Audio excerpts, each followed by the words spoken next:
Live from the Mavericks Center in West Valley City, it's Utah Grizzlies Hockey, as it's the first of a three-game series between the Grizzlies and the Kansas City Mavericks. Hi, everybody. Welcome to Utah Grizzlies Hockey. I'm Tyson Whiting. There's 5 games left in the regular season for the Grizzlies and 6 for the Kansas City Mavericks. It's the first time this season that Kansas City has been to Mavericks Center.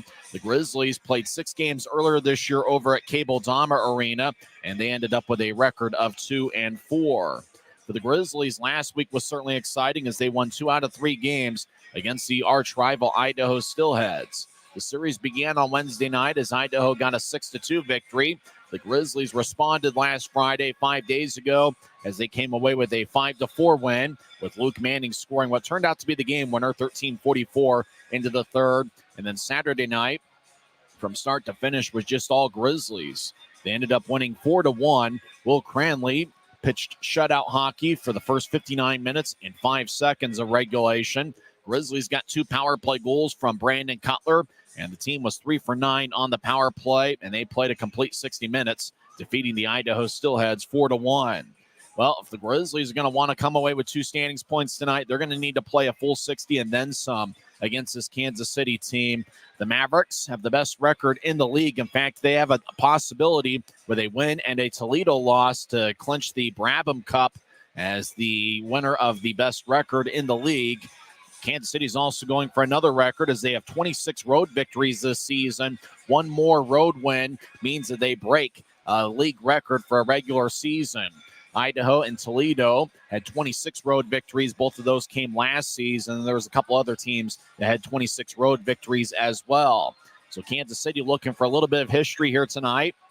And for the Grizzlies, with Allen winning earlier today, they're looking to regain 6 points ahead of Allen. Right now, Utah is tied with Tulsa for third place in the Mountain Division. Both clubs have 65 standings points. Tulsa is off tonight. They start a series against Wichita on Friday evening. So it's going to be a lot of fun here tonight. The Grizzlies taking on the Kansas City Mavericks for the 7th time this season. Watch out for Brett Stapley. He had 22 points in the month of March. Brandon Cutler had 21 points in March. And Kyle Mayhew really should have been the league's rookie of the month. Had 19 points in the month of March. And he certainly was outstanding. Mayhew's got a point in 7 straight games. It's a Smith's family night, so come on down and bring the family. 4 tickets for just $40, and then $10 for each additional ticket after that. Good Wednesday night crowd is filing in here for the series opener, and this is the place to be this week. I know it's pretty warm outside in the Salt Lake Valley, but it's going to heat up here inside Mavericks Center as Grizzlies take on the first place Kansas City Mavericks. When we come back to the pregame report, we'll talk with Tim Broussard and get his quick thoughts as to what's going to happen here tonight as Grizzlies take on the Kansas City Mavericks in the opener of a 3-game set. We're in business on a Wednesday night, and you're listening to the Grizzlies Hockey Network, presented by Rio Tinto Kennecott. Since 1939, America First has helped people start businesses, buy homes and cars, and achieve their financial goals. Today, our top priority is still the financial success of you and your family, which is why we're giving new members $100 when they sign up for a basic savings and checking account, and another $100 when they upgrade to premium checking and enroll in and use direct deposit. So head to AmericaFirst.com today and join the credit union that always puts its members first. Welcome back to Mavericks Center. I'm Tyson Whiting here with Tim Broussard. Tim, Grizzlies are playing pretty good hockey as of late. They went 7-5-2 in a pretty good month of March. They've got a really tough one here against Kansas City, who's been a better club on the road than they've been at home. Yeah, imagine that. That's hard to believe, as well as they've done across the board and across the league. So Grizzlies definitely have their work cut out for them, and the same recipe for success. They're going to need to start out early and start hot and heavy and not let off. What are some of the things to watch out for in this series in particular here tonight? Gosh, you know what? We're not going to make any ground up on this team in the third period, statistically wise. These guys are 100. They score 109 points in the third period, and they let 55 so far. So they they're totally stingy, and at the same time, and we looked at the shot count too. So they're doing it without much of a difference in the shot count. So they're going to wear you down, and then they're going to go for those pinpoint shot opportunities and scoring chances versus, just throwing it in and hoping, they grind it out the last, 20 minutes or so. There's a lot of players that had pretty good marches, Stapley, Cutler, Mayhew. I mean, what do those guys need to do to have some success here? You know what? They've got to get into a system and get their passing going early. That'll be a really good indication to see how the Grizzlies are going to go for the rest of the game. How is that passing earlier? Is it nice and crisp? Is it tape to tape? Are you passing it to a player in a position where he can do something? Or is he trying to kick it out of his skates and then he's got to, maneuver it out to his stick or something like that? That's lost time and it's lost opportunity that we're not going to be able to afford against Kansas City. For Will Cranley, obviously he settled in. He saw some kind of easy saves early on Saturday and really settled in and played a good game. Is that going to be a similar plan for him tonight? I think so. That now that is a game plan for a goalie. Sometimes you leave him out to dry and you just say, Trent Miner, go figure it out on your own. But some of the goalies need a little bit more, not couching, a little bit more help and easing into it, pushing everything to the outside and let those shots come in from the outside, getting really stingy about that inside area and making, in this case, Kansas City take those outside shots. Get your goalie into a rhythm. Let's start, let the puck hit you. Let the, into your non-rebound mode and start kind of getting the feel for the game. If the goalie can get in and literally get settled in like that, his success the rest of the game is much, much better. Interesting enough for the Grizzlies, their power play was pretty good against Idaho, but Kansas City is second in the league and the fewest penalty minutes in the league, so might not see too many power plays in this series. You're going to have to earn them. You're seriously going to have to earn them. Those 50-50 pucks, that's going to be key here. Your effort, the term that keeps coming into mind is, one that, Coach Kanasowicz uses is, level of compete. What is your level of compete tonight? If you're coming with your C game or your B game or an average type effort, that's not going to work here, and it's going to be evident early. You're going to have to come out hot and heavy, and I would even suggest even doing double line shifts and do that stuff that you would typically do in the third period. Start out with that. Make sure you give yourself a really good chance. What do you think the Grizzlies need to do here in the first 20 minutes to kind of establish themselves here in this series? I think not rely on the physical, but don't shy away from it. The opportunities will be there. If it's get physical with your man or go by him, use your speed. That's what kind of our team build is, and definitely our identity versus being an overly physical team. The only way that's going to matter is if our passing is on essentially just on tap. We're going to have to make sure we got pass, sharp, and purposeful passing and get into our guys in the shooting lane where they can do something with it. I don't know how many opportunities we're going to get, but the ones we get, we're going to have to make count. Grizzlies did a good job of burying their chances over the last two games. What's your pick for the first goal of the game? Who's scoring first? Bocage, that NHL shot, it keeps a goalie so honest, and if he doesn't get the goal, he's going to get an assist because there's a little bit of action on it to me. You can almost just see it. What about you? Bocage is a pretty good choice. I'm going to go with Brett Stapley, guy who had 22 points in the month of March. I think I'm going to go with Stapley to score Utah's first goal. Always a good choice. Thanks for your time. We'll talk to you first intermission. Sounds good, Tyson. That's Tim Broussard. When we come back, we'll give you the lineups for both teams. And there is a player that's going to be making his professional debut for the Grizzlies tonight. We'll tell you who he is on the other side as well. This is the Grizzlies Hockey Network, presented by Rio Tinto Kennecott. Why is Jerry Seiner the #1 Kia store in the Salt Lake region? Selection. We've got over 350 new Kias to choose from. Savings. Shop over 40 new Kia Sportage models and save up to $2,500 off when you buy. Jerry Seiner has been the area's most trusted automotive source for over 40 years. Little wonder then how we've made thousands of friends to last a lifetime. Jerry Seiner Kia, South Jordan. Mavericks' new bean-to-cup machines always deliver a freshly ground cup of coffee on demand, so you can enjoy any of our premium roasts at their best, day or night, hot or iced. Enjoy a fresh cup today. Welcome back to Maverick Center. I'm Tyson Whiting. Face off in about 12 minutes from now here on the Grizzlies Hockey Network. Utah signed another defenseman yesterday. Connor Mayer played at Colorado College over the last 5 seasons. Mayer spells his last name M-A-Y-E-R. First name Connor. He played in 37 games with Colorado College earlier this season. He had no goals and 5 assists, and he had 24 penalty minutes and a +11 rating. As I mentioned before, he played there 5 seasons. This year, he tied for the club lead for a plus-minus rating amongst defensemen at plus 11. He appeared in 159 games at Colorado College, where he scored 32 points, 7 goals, and 25 assists. Mayer was a member of the NCHC All-Academic team for 4 straight seasons from 2021 through 2024. Mayer majored in economics at Colorado College, and he'll be one of 6 defensemen for Ryan Kanaswich's crew tonight. Mayer will be wearing number 6, and he's wearing number 6 because on Monday, the Grizzlies released forward Max Neal. Neal had 2 assists in 17 games in a Grizzlies uniform. So Utah, on the roster, they have just about as many defensemen as they do forwards. So it's going to be interesting here tonight to see what the 6-man defensive unit does for the Grizzlies. That includes the starters, Kyle Mayhew and Josh Wesley. Mayhew has 54 points this season, and Josh Wesley leads all league defensemen with 17 goals. In fact, Wesley leads all defensemen with 17 goals, and Mayhew is tied for second among league defensemen with 15 goals on the season. Mayhew leads all league rookies among defensemen in points with 54 this season, as he has 15 goals and 39 assists. The other defensemen we're expected to see tonight, we had mentioned Connor Mayer making his professional debut. He will be paired up with Quinn Wickers. He's wearing number 12. Wickers, the product of not Mary Mack. He played at, it slips my mind, but Wickers will be wearing number 12. He's got 2 goals and 13 assists this year. We will also see Keone Teixeira in there wearing number 70, and he'll be paired up with Robbie Stucker. Quinn Wickers will spend his alumni money at Mercyhurst. I should have remembered Mercyhurst. That's where Garrett Metcalf went to college, as well as former Grizzlies employee Spencer Hess. So Quinn Wickers, a Mercyhurst product, one of 6 defensemen for Ryan Kanaswich's crew tonight. When we come back, we'll give you the forwards for the Grizzlies as well as the starters for the visiting Kansas City Mavericks. This is the Grizzlies Hockey Network.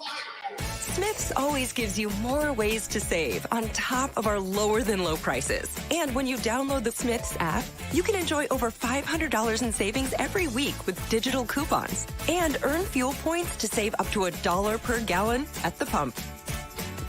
With a Boost membership, you'll save even more with double fuel points and free delivery.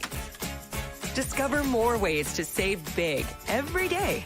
Smith's, fresh for everyone. Welcome back to Maverick Center. I'm Tyson Whiting. We mentioned the starting defensive pairing is Kyle Mayhew and Josh Wesley. The other defensemen we're expected to see tonight include Mercyhurst product Quinn Wickers. He'll be paired up with Colorado College Connor Mayer. Mayer's in his professional debut. We also see Robbie Stucker and Keone Teixeira. Starting forwards for the Grizzlies, Luke Manning, who has a goal in back-to-back games, will be in there. He's going to be wearing number 8. He is 5'10" and 190 pounds. In 9 games with the Grizzlies, he has 2 goals and 3 assists. Manning will be lined up next to Brett Stapley, who was my pick for the Optum first goal of the game. Everybody make your pick as to who's going to score first for Utah tonight. Stapley has 23 goals and 46 assists in 62 games. For my money, he should have won the league's Player of the Month award. He tied for the league lead for points in March with former Grizzly Eric Bradford, who's currently a member of the Kalamazoo Wings. Both guys had 22 points in March. Both guys had 6 multiple-point games during the month, and I thought Brett Stapley should have gotten the award, but Bradford had a couple more goals in March, and that is why he won the award.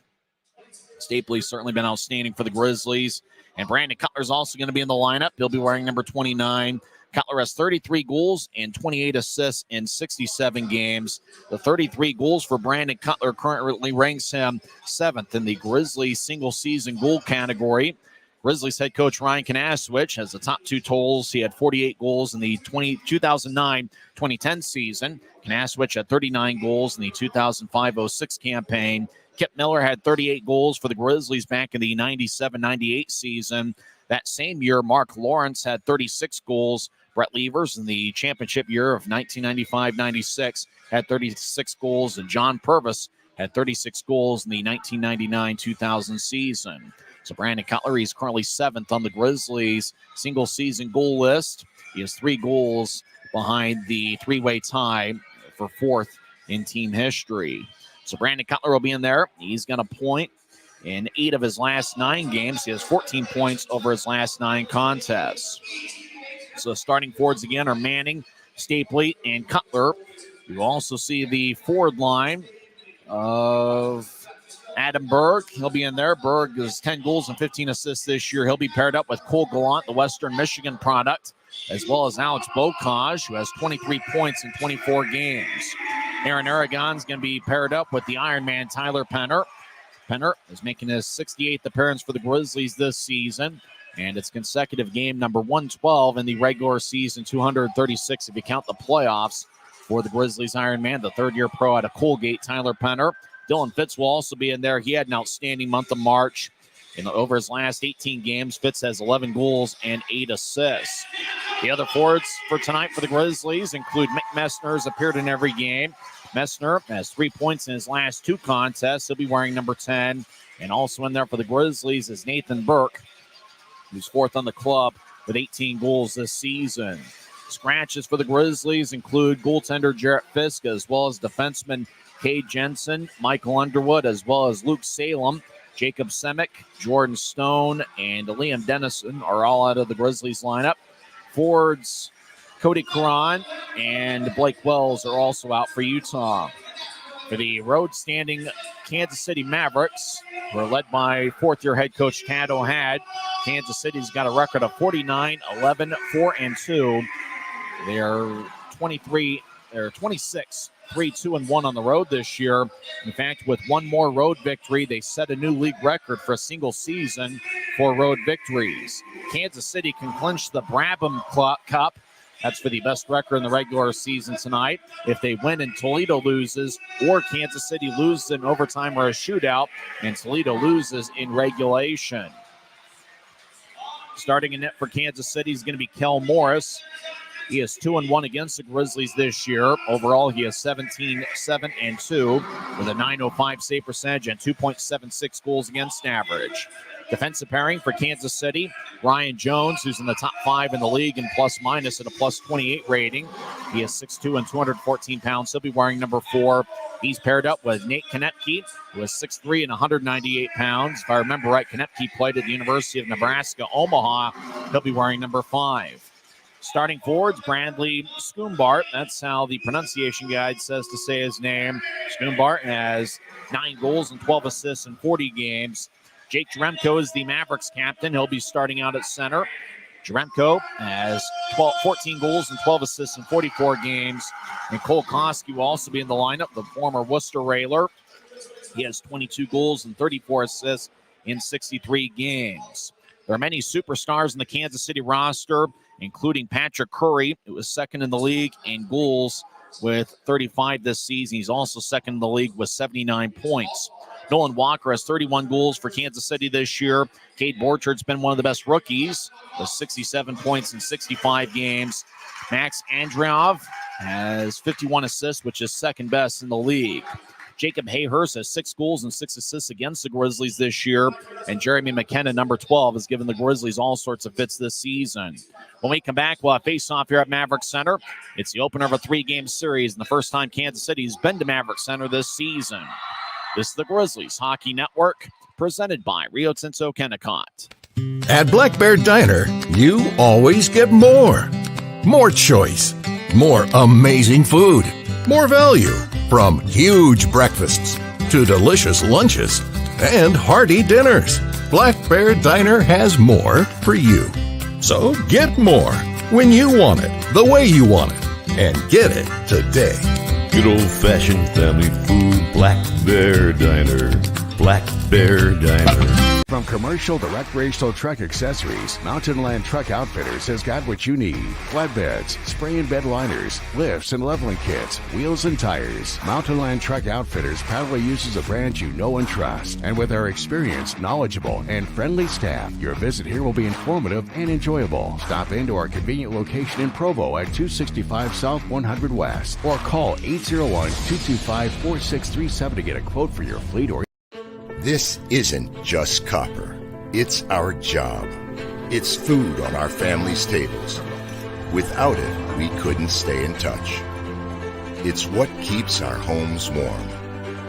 And our lights on. It's the power behind the team. And a greener, brighter future. This isn't just copper. It's a proud Utah and a strong America. When you pay with the Nitro card at Maverick, you always save 10 cents or more on fuel every gallon, every day. And you could save a whole lot more thanks to Nitro Best Price. Pick up a Nitro card and upgrade your Adventure Club account. Why is Jerry Seiner the #1 Kia store in the Salt Lake region? Selection. Shop over 50 new Kia Sorrentos with savings up to $4,500 off at Jerry Seiner Kia, Salt Lake. It's a great night for hockey as Tippett standings points are on the line as Utah Grizzlies take on the Kansas City Mavericks in the opener of a 3-game series. It's crunch time for Utah as there's 5 games left in the regular season. For Kansas City, they have 6 games left. Grizzlies have done a great job protecting home ice with a record of 21-10-2. They have outscored opponents 113-99 here at home. Kansas City, if with a victory tonight, can break a league record for road victories in a season. Grizzlies are in the alternate cream-colored jerseys with a capital green G in the front, 2 horizontal stripes, a green number in the back of the jersey with black trim and black lettering in the back of the jersey.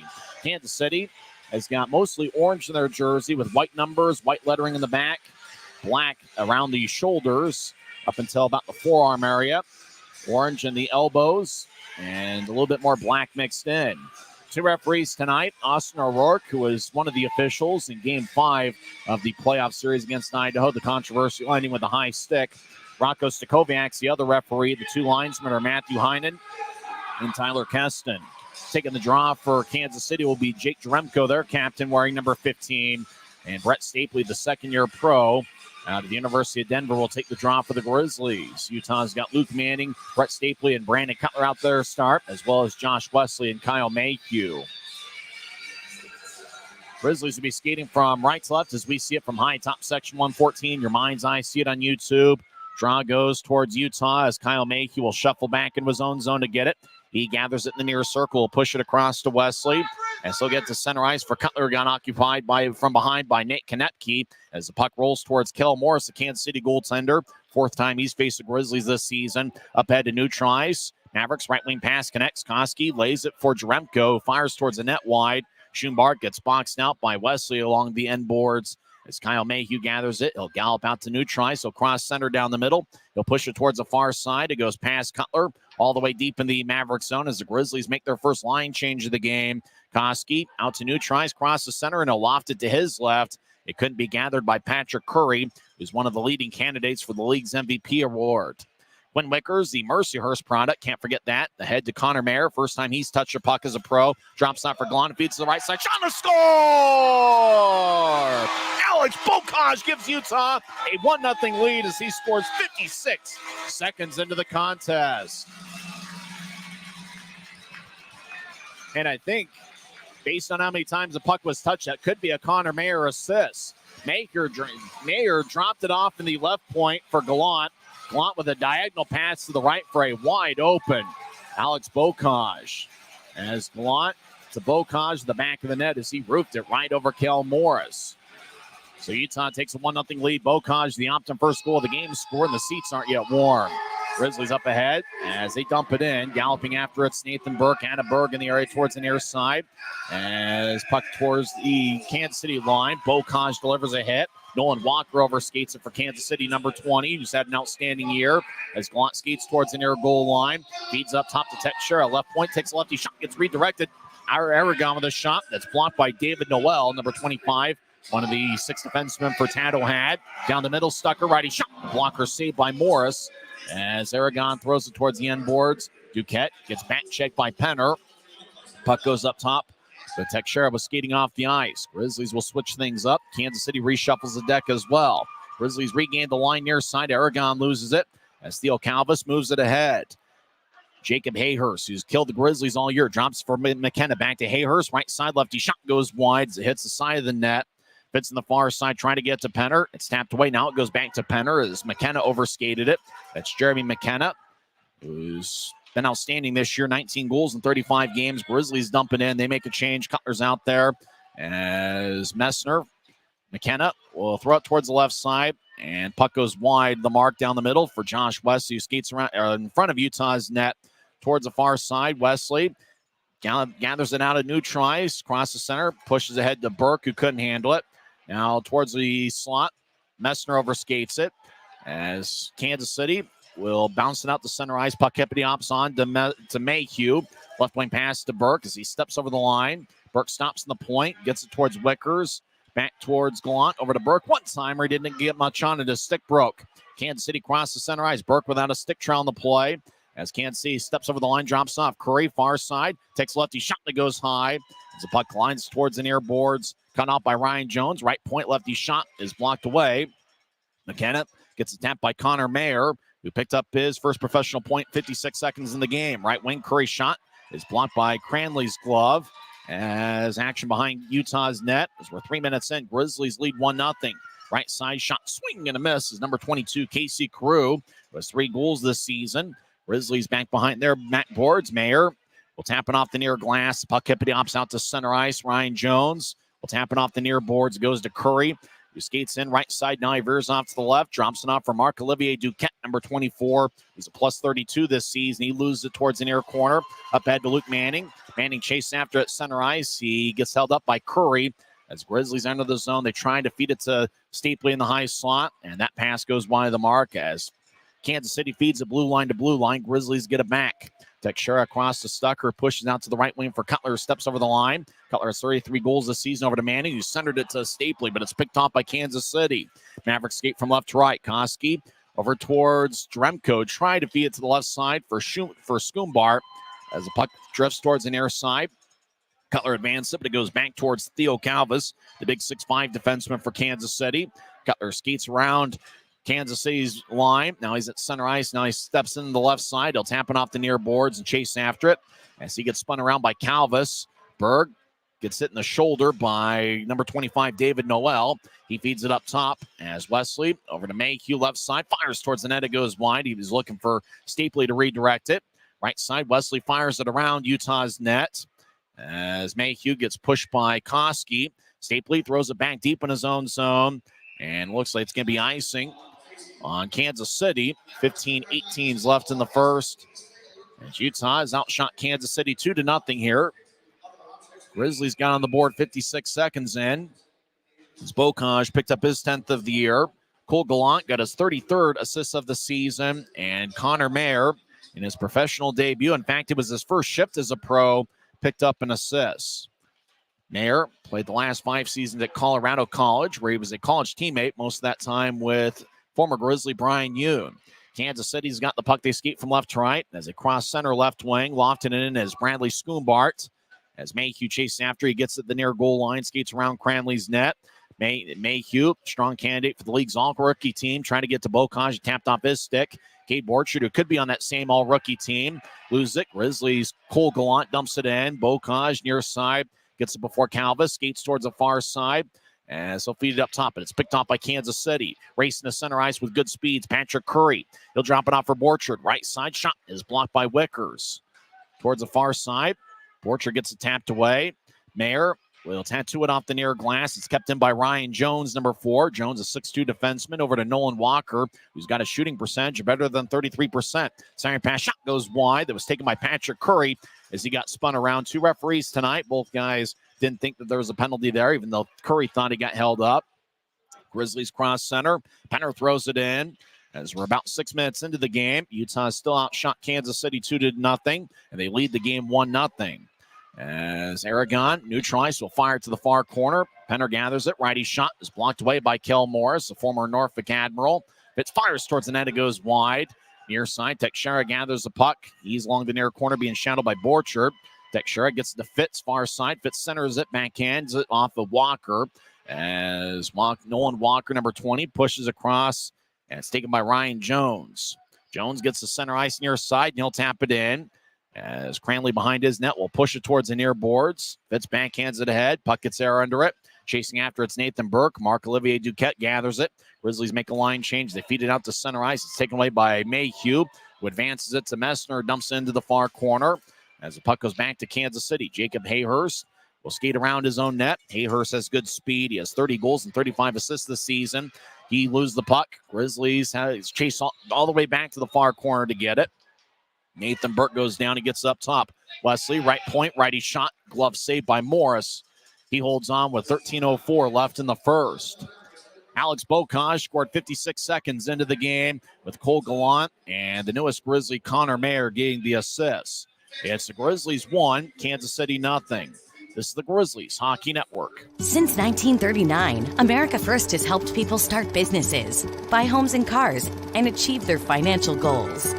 Today, our top priority is still the financial success of you and your family, which is why we're giving new members $100 when they sign up for a basic savings and checking account, and another $100 when they upgrade to premium checking and enroll in and use direct deposit. So head to americafirst.com today and join the credit union that always puts its members first. Why is Jerry Seiner the #1 Kia store in the Salt Lake region? Selection. We've got over 350 new Kias to choose from. Savings.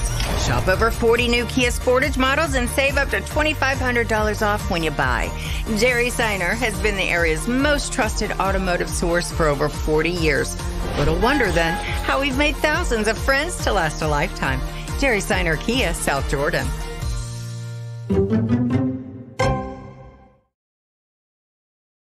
Welcome back to Grizzlies hockey. 13:04 left in the first period. We're just getting underway as Utah scored 56 seconds in as Bocage joined the double-digit goal-scoring club. He now has 10 this season.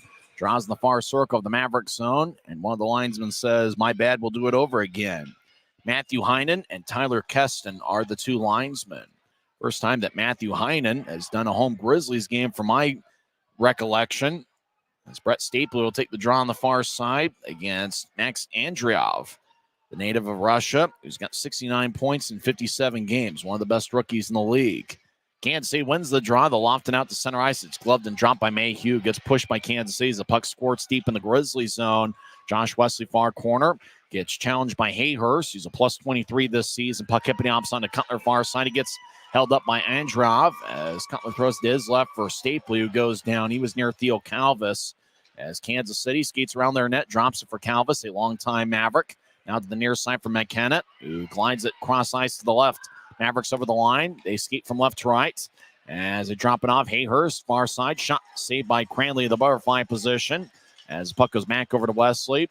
Ahead to Stapley, who gets a new try. Stapley crosses center, and he'll fling it into the near corner as the puck got some serious air under it. Calvis throws to the far side. Now back to Calvis, who's a big 6'5 defenseman. He skates behind Kansas City's net as Grizzlies get 5 new skaters on the ice here in the opener of a 3-game set. Kansas City's Casey Crew loses it. Mayer gains center ice. Throws it ahead to Bocage. Berg gets held up by Kansas City far side as Grizzlies come out of the pile with the puck. Up ahead to Mayer. So he'll get it down at center ice. Mayer at the Utah line. Grizzlies skate from right to left. He'll push it off the near boards. It goes to Bocage, the third-year pro. He'll backhand it off the end boards. Chasing after it and gathering it is Nate Konepke, who pushes to the near side. As Ryan Jones around Kansas City's net to the far side gets to Konepke, who skips it across to Borchert, who couldn't handle it. As Grizzlies, Wickers will bounce it off of Borchert as both guys step over the Utah line. As they continue to battle, Wickers will fling it back to center ice. Jones gets it across. Kansas City dumps it in. It's Kyle Jackson, number 8, dumping it in. He has 14 goals and 30 assists this season. Grizzlies will fly it out to neutral ice and make a quick line change. Konepke over to the right wing for Jones, who dumps it in. Cranley will get the skipping puck. He'll feed it slowly towards the near boards. Wickers gathers it. Wickers, a third-year pro, will sky it into the Kansas City zone. Puck bounces down the middle. Duquette curls it ahead as it's tapped off the glass by Jaremko. As Koski ahead to Schoombart, who skates along the line and veers off to the left. He'll tap it off of Stucker. Fitch chases after it. He gets it center ice, right wing. He steps over the line. Stops in the point, centers it out in front. Nobody home as the puck ricocheting off the boards in the near corner. Benner over to Teixeira, who lays it for Aragon near side. He couldn't handle it. Mavericks come back the other way, 3-on-2. They're the leading goal-scoring team in the league. Noel feeds to the left side, centering past to Koski. He'll take a shot. Oh, but they just didn't connect on it. As Koski looking for the backhand attempt, looked like he missed the net. Cranley might have gotten a piece of it as Koski's slow to get up. Mavericks at the Utah line battles. Teixeira took it away from Jaremko. He'll feed it to his right for Penner, who gets to center ice, and he'll tattoo it off the far boards. Grizzlies complete a line change. As we're about halfway through the first period, Utah leads 1-0. The Grizz have outshot the Mavericks 4-2. Mavericks over to the left wing, step over the line. Borchard gets tripped up by Mick Messner, and the penalty is going to be called. Borchard's one of the faster Mavericks, and he just glided towards his right. Messner tripped him up as Borchard hit the ice, and one of the two referees made the call, and that was Rocco Stakoviak, who signals 2 minutes for tripping on Mick Messner. 9:59 left in the first, as Kansas City's going to be on the power play for the first time tonight. Mavericks are 9th in the league on the power play at 20.8%. Grizzlies' penalty kill is last in the league. However, they are 8th best at home this season. As Messner gets 2 minutes for tripping, 10 minutes and 1 second into the contest. So Kansas City gets the first power play of the game. Far side, draw one by Utah. Teixeira will wing it along the near boards. It couldn't be kept in by Kyle Jackson as the puck goes all the way back towards Cale Morris. Mavericks spread the ice, escape from left to right as Ryan Jones will gallop out to neutralize. He'll cross center, and he'll push it to his left from behind. Andreev steps over the line wearing number 44. He'll whip it around the boards near side. Puck flies off Teixeira, stick out to neutralize. Jones runs it down at the Kansas City line as Jones stops in the slot deep in the Kansas City zone, and he'll lay it in front for Andreev over to Walker. He steps over the line, gets to Jackson, who dumps it in deep. Wesley gathers it behind Cranley's net, and he'll fire it all the way towards Morris as it glided along the far wing boards. 1:10 left in the Kansas City power play, and just over 9 minutes left in the first period as Utah leads 1-0. Mavericks cross center ice. Hayhurst stops. He gets hit from behind by Penner, and the puck glides towards the near boards at neutral ice. Koski dances around. He's being shadowed by Aragon. So feed it to his right for Borchard, who lays it for Curry. Now across to Borchard, steps over the line down the middle. Borchard is quick as a cat. Right side, he'll push it across. Kyle Jackson over to Koski, high slot. Now to the right wing for Patrick Curry, who's got 35 goals this season. He'll throw it to Hayhurst. Slot shot saved by Cranley. Second shot saved by Cranley again, as Cranley makes the biggest save he's made all game. 8:36 left in the first. Both teams are up to 4 shots. Remember, the Grizzlies had the first 4 shots, and then Kansas City has answered with 4 unanswered. Utah leads 1-0 as Alex Bokosh scored 56 seconds into the game. Jacob Hayhurst will take the draw for Kansas City. Cole Gallant for the Grizzlies. Gallant's been one of the best distributors on the Grizzlies this season. As a draw, linesman says we'll do it over again. Hayhurst leads Kansas City against Utah head-to-head this season with 12 points, 6 goals, and 6 assists. Jeremy McKenna, who I believe is on the ice right now. Yes, he is. He's up top. McKenna leads Kansas City with 7 goals against Utah this year. Hayhurst kicked out of the face-off circle. Patrick Curry, who's third on Kansas City with 9 points against the Grizzlies, 3 goals and 6 assists, will take the draw. Utah is 2-4 against Kansas City this season. First time, though, that the Mavericks have been here at Mavericks Center. As the draw, far circles, won by Kansas City. They skate towards their right. Koski lays it for Hayhurst. He feeds it to the far goal line. Kansas City gets it back to Hayhurst, who's got 30 goals this season. Over to Koski, who dangles with the puck. Now he feeds to the far circle. Now down the middle for Hayhurst. Far side, righty shot. Saved by Cranley. He holds on. The shot was taken by Jeremy McKenna, who's one of the best shooters and scorers in the league. Cranley holds on. 21 seconds left in the Kansas City power play. McKenna has scored against Utah quite a few times from that same spot over there in the far dot. McKenna has spent some time in the AHL with Coachella Valley this season. In 35 games, he has 19 goals and 23 assists. He's a threat every time he's out there on the ice. Grizzlies won the draw. Teixeira wings along the near glass, goes out to the Kansas City zone near side as Patrick Curry skates in front of Kel Morris. Now push it ahead to neutralize for Hayhurst. Now back as Borchard crosses center ice wearing number 28. He dangles, enters the zone near side. Hayhurst gets pushed. Grizzlies back at full strength. Stapley over the line, 1-on-3. Moves it across to Wesley. Wesley, far circle, skates around Kansas City's net, centers it for Stapley. Now Cutler gets it, shot. Saved by Morris, and the puck flies out of play. Boy, great job by Josh Wesley, curling in front of the net, just kind of laying it out in front. Stapley couldn't find it, but Cutler skated in, got the puck, and had a grade A chance, looking for his 34th goal of the season. It's still 1-0 Utah, 7:48 left in the first. It was a successful penalty kill by the Grizz, as Wesley trying to get to Stapley, glanced off his skate onto Cutler. I'm not sure Morris got a piece of it or if it hit the goalpost and flew out of play. Cutler will take the draw. He's got a point in 8 of his last 9 games. He's out there with Stapley and Luke Manning, the rookie out of St. Thomas University. Draw won by Utah. Puck goes towards the far side. Kansas City ends up with it. Cutler on the back check as he is battling with Jake Jaremko as the Mavericks move it ahead. Casey Crew, diagonal pass to the left connects. Kansas City over the line. Kyle Jackson feeds it out in front. And it bounced off a Maverick. Now Jackson, far side shot goes wide. As Duquette trying to get back towards Jackson. Utah cuts in front of him. As Connor Mayer feeds to the far side. Puck up in the opposite of the far point. Action in the Grizzly zone as Kansas City's Jaremko fires it off the backboards. Cut off by Cranley behind his net. Now Stapley gets it far side. Diagonal pass to the left connects for Cutler, who steps over the line and he dumps it in as the Grizzlies change up forwards. As Nathan Burke is out there with Bocage and Manning for now. Now Manning will come off, replaced by Berg. Puck goes deep into the Kansas City zone as Calvis lets it go. Near point, Teixeira over to Bocage. Left wing shot goes wide. Grizzlies in the attack zone. Teixeira across the Stucker over to Bocage. One-timer saved by Morris. Puck goes to the far side and it bounced out to center ice. 2-on-1. Mavericks enter the attack zone with speed as Hayhurst trying to center it. Bobble the puck. Got to McKenna and it kicks off of Cranley's skate as Hayhurst far corner over to McKenna. McKenna danced around. He'll drop it for the corner as Max Andriov, number 44, 6 feet, 183 pounds, as it glide off his stick as the puck exits back to center ice. Calvis lays it ahead as McKenna gathers the puck, dumped it in, but it went right to Stucker. It moves across to Mayhew, fakes it to Stucker, and pushes ahead to Fitz at center ice. Fitz will lift it into the near corner. It's gloved and dropped by Ryan Jones, who spent some time in the AHL this year. Kansas City over to the right side as McKenna chases after it, after it glided off his stick. Puck ends up deep in the Grizzly zone. Cranley feeds to the far side.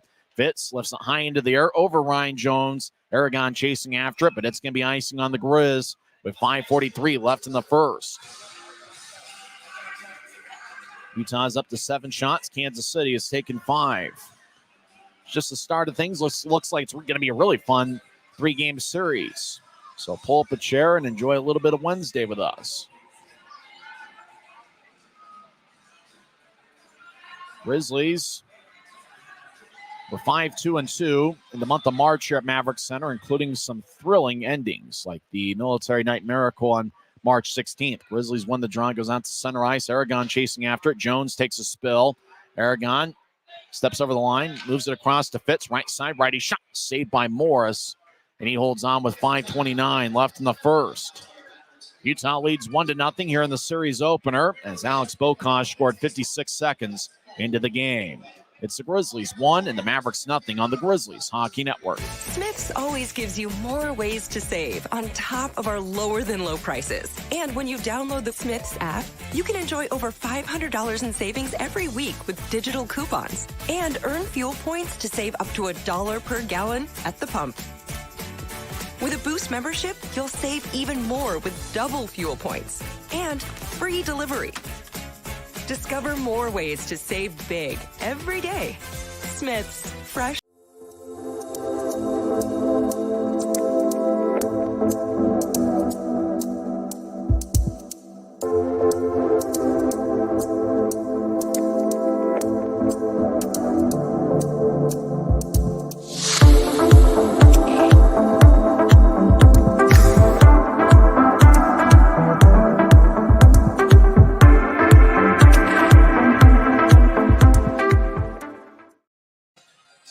Welcome back to Mavericks Center. Utah leads 1-0 as Alex Bocage scored 56 seconds. And really the notable thing about that is Connor Mayer, in his first professional game, scored an assist in his first professional shift.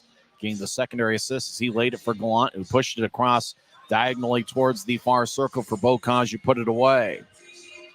Grizzlies are 17-0-1 at home when scoring first. They've done a good job protecting leads. They're going up against a Kansas City team that leads the league with 4.23 goals per game.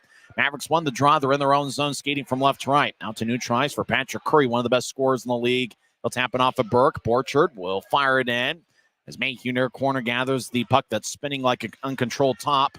As puck rolls towards Messner. Can't see from behind the net, centers it. It's taken away by Burke, who flies it into the Kansas City zone far side. Mavericks gather it. Nate Konepke over to Jones, who pushes ahead. Mavericks cross center ice. They step over the line. Curry lays over Borchard. It gets to the near circle for Nolan Walker. Dance around. Walker's quick as a cat. He'll feed it across. Far circle. Lefty shot. Saved by Cranley. Hacking away is Borchard. As Stapley gathers it. As Curry was out in front of the net, he's laying at the far goal line. Grizzlies dumping in. They make a full line change. Utah wearing their alternate cream-colored jerseys with a capital green G in the front. Mavericks tattoo it off the near boards. Wickers leads it ahead. Manning couldn't gather the puck. Now Wickers pushes his right for Stapley. He gets to Manning, who has a tap off his stick. Mavericks bat it back to neutralize. Cutler throws it between his legs. Now he gets it back. He'll skate over the line, skate toward the far circle, gets around to Maverick, feeds out front to Stapley. Shot goes just wide. Morris might have gotten a piece of it with his right leg. Right side, Mayer with a shot, and that's blocked away. As it was blocked before it got to Morris. Mavericks clear it out to center. Grizzlies get it back. Looks like Stapley hit Kansas City up high, and that's going to be a penalty as Bradley Schoenbart is laying on two knees. Kolkoski goes to confront Stapley, but the linesmen step in between them. So Stapley gets Utah's second penalty of the period. 2 minutes for interference as Bradley Schoenbart slow to get to his feet, but he'll go over the boards. And he'll be looked over by the Kansas City trainer. Second power play for Kansas City in the first period. There's exactly 4 minutes left in the first. Stapley gets 2 minutes for interference. Exactly 16 minutes in. And Stapley just delivered a good shoulder check on Schoenbart. It didn't look like Schoenbart saw it coming. If he did, I'm not sure Stapley gets the penalty. So draw is going to be in the Grizzlies zone far circle. It's won by the Mavericks. Curry gets it up top. Kolkoski over in the high slot. Moves to his left to McKenna. Back to Koski. He dangles. Now gets to McKenna. Who gets it back to Koski. Over to McKenna, who plays catch. He'll feed it to the far goal line for Borchard. Back to McKenna. Over to Koski. Koski throws to the far goal line. Shot and a score. Koski kind of feathered it in a spot where Borchard could have redirected it. It's either Koski or Borchard. Either way, it's a power play goal as we're now tied at 1. And it looks like Cade Borchard skating to the bench first, meaning it's his 23rd of the year. As Koski had all sorts of time and room, got it towards Borchard, who batted it about waist high past Cranley. That's an outstanding play by Kansas City, and when executed properly, it's almost unstoppable. So Borchard gets the goal, his 23rd of the year. Kolkoski just kind of lofted it at a perfect angle, at the perfect velocity to where Borchard could do something with that. Koski gets his 35th assist of the season, and also getting an assist is Jeremy McKenna, who now has 24 apples on the season. We're tied at 1. We're skating 5-on-5 here late in the first period. Berg battles along the near boards at center ice. Casey Crew comes out of the pile, and he'll fling it all the way to the far corner, deep in the Grizzlies zone. Mayer leads it ahead as Bocage across to Wickers, left wing. Hot pass to Gallant connects. As Gallant dumps it in, Bocage chasing after it. He collides with Crew, and Crew goes flying in the near corner. Kansas City with the puck as Calvis head towards Crew, gets a neutralize. He gets dragged down by Berg, no call. Kansas City's had the first 2 power plays of the game. Mayer over to Wickers. Wickers, the Mercyhurst product, throws it around Utah's net for Mayer, who played 5 seasons at Colorado College. Mayer dance around M-A-Y-E-R, his last name. Ahead to Wickers, left wing across the center ice. He'll dump it into the near corner. Puck skips. Morris late decision to go out and play it behind his net. As Kansas City far side pushes across. As McKenna crossing center ice 1-on-3. He gets pushed from behind by Wickers as McKenna goes flying. Wickers loses his stick. He gets a new one from Jackson Hibbard, the equipment manager. Now Wickers back at it. Kansas City deep in the attack zone. Up top to Jones. Right point. Lefty shot goes wide. He was looking for McKenna to redirect it. McKenna behind the net gets the puck. 2-on-2 battle as he gets pushed by a Grizzly. As Kansas City feeds to the far side. Now up top. Konepke over to Jones, right point. He'll slide it across to Hayhurst, left wing. Lefty shot is blocked about 5 feet in front of Cranley. Fitz gets it, and he'll fly it all the way into the Mavericks zone. The problem is that we're skating 5-on-5. That's a perfect play if Kansas City's on the power play. We're skating even strength, so icing is on Utah. Kansas City's power play goal scored 16-17 into the first. It's scored by Cade Borchard, his 23rd of the year. Kolkoski and Jeremy McKenna with the assists. As they show the replay, Bocaj's hit on Casey Crew. When I remember the games in Kansas City, Crew looked like he was one of Kansas City's faster players. As a drop goes towards the near boards, as Teixeira will pitch it ahead. Jones gathers it for Kansas City. He'll get to Walker, who moves it back into the Maverick zone for Konepke. Across to Jones, who slides it ahead to Borchard, right wing. He'll push it to Curry, who steps over the line, right side. All Curry's quick as a cat. Over to Borchard, right side. Righty shot goes wide. As far side, it's gathered in the far circle. Borchard over to Jones, right point. He'll slide it across. Duquette, wearing number 24, fires a lefty shot, and it's blocked away by Cranley. Now behind the net, Walker gets it taken away. Teixeira rolls it towards the near side for Burke.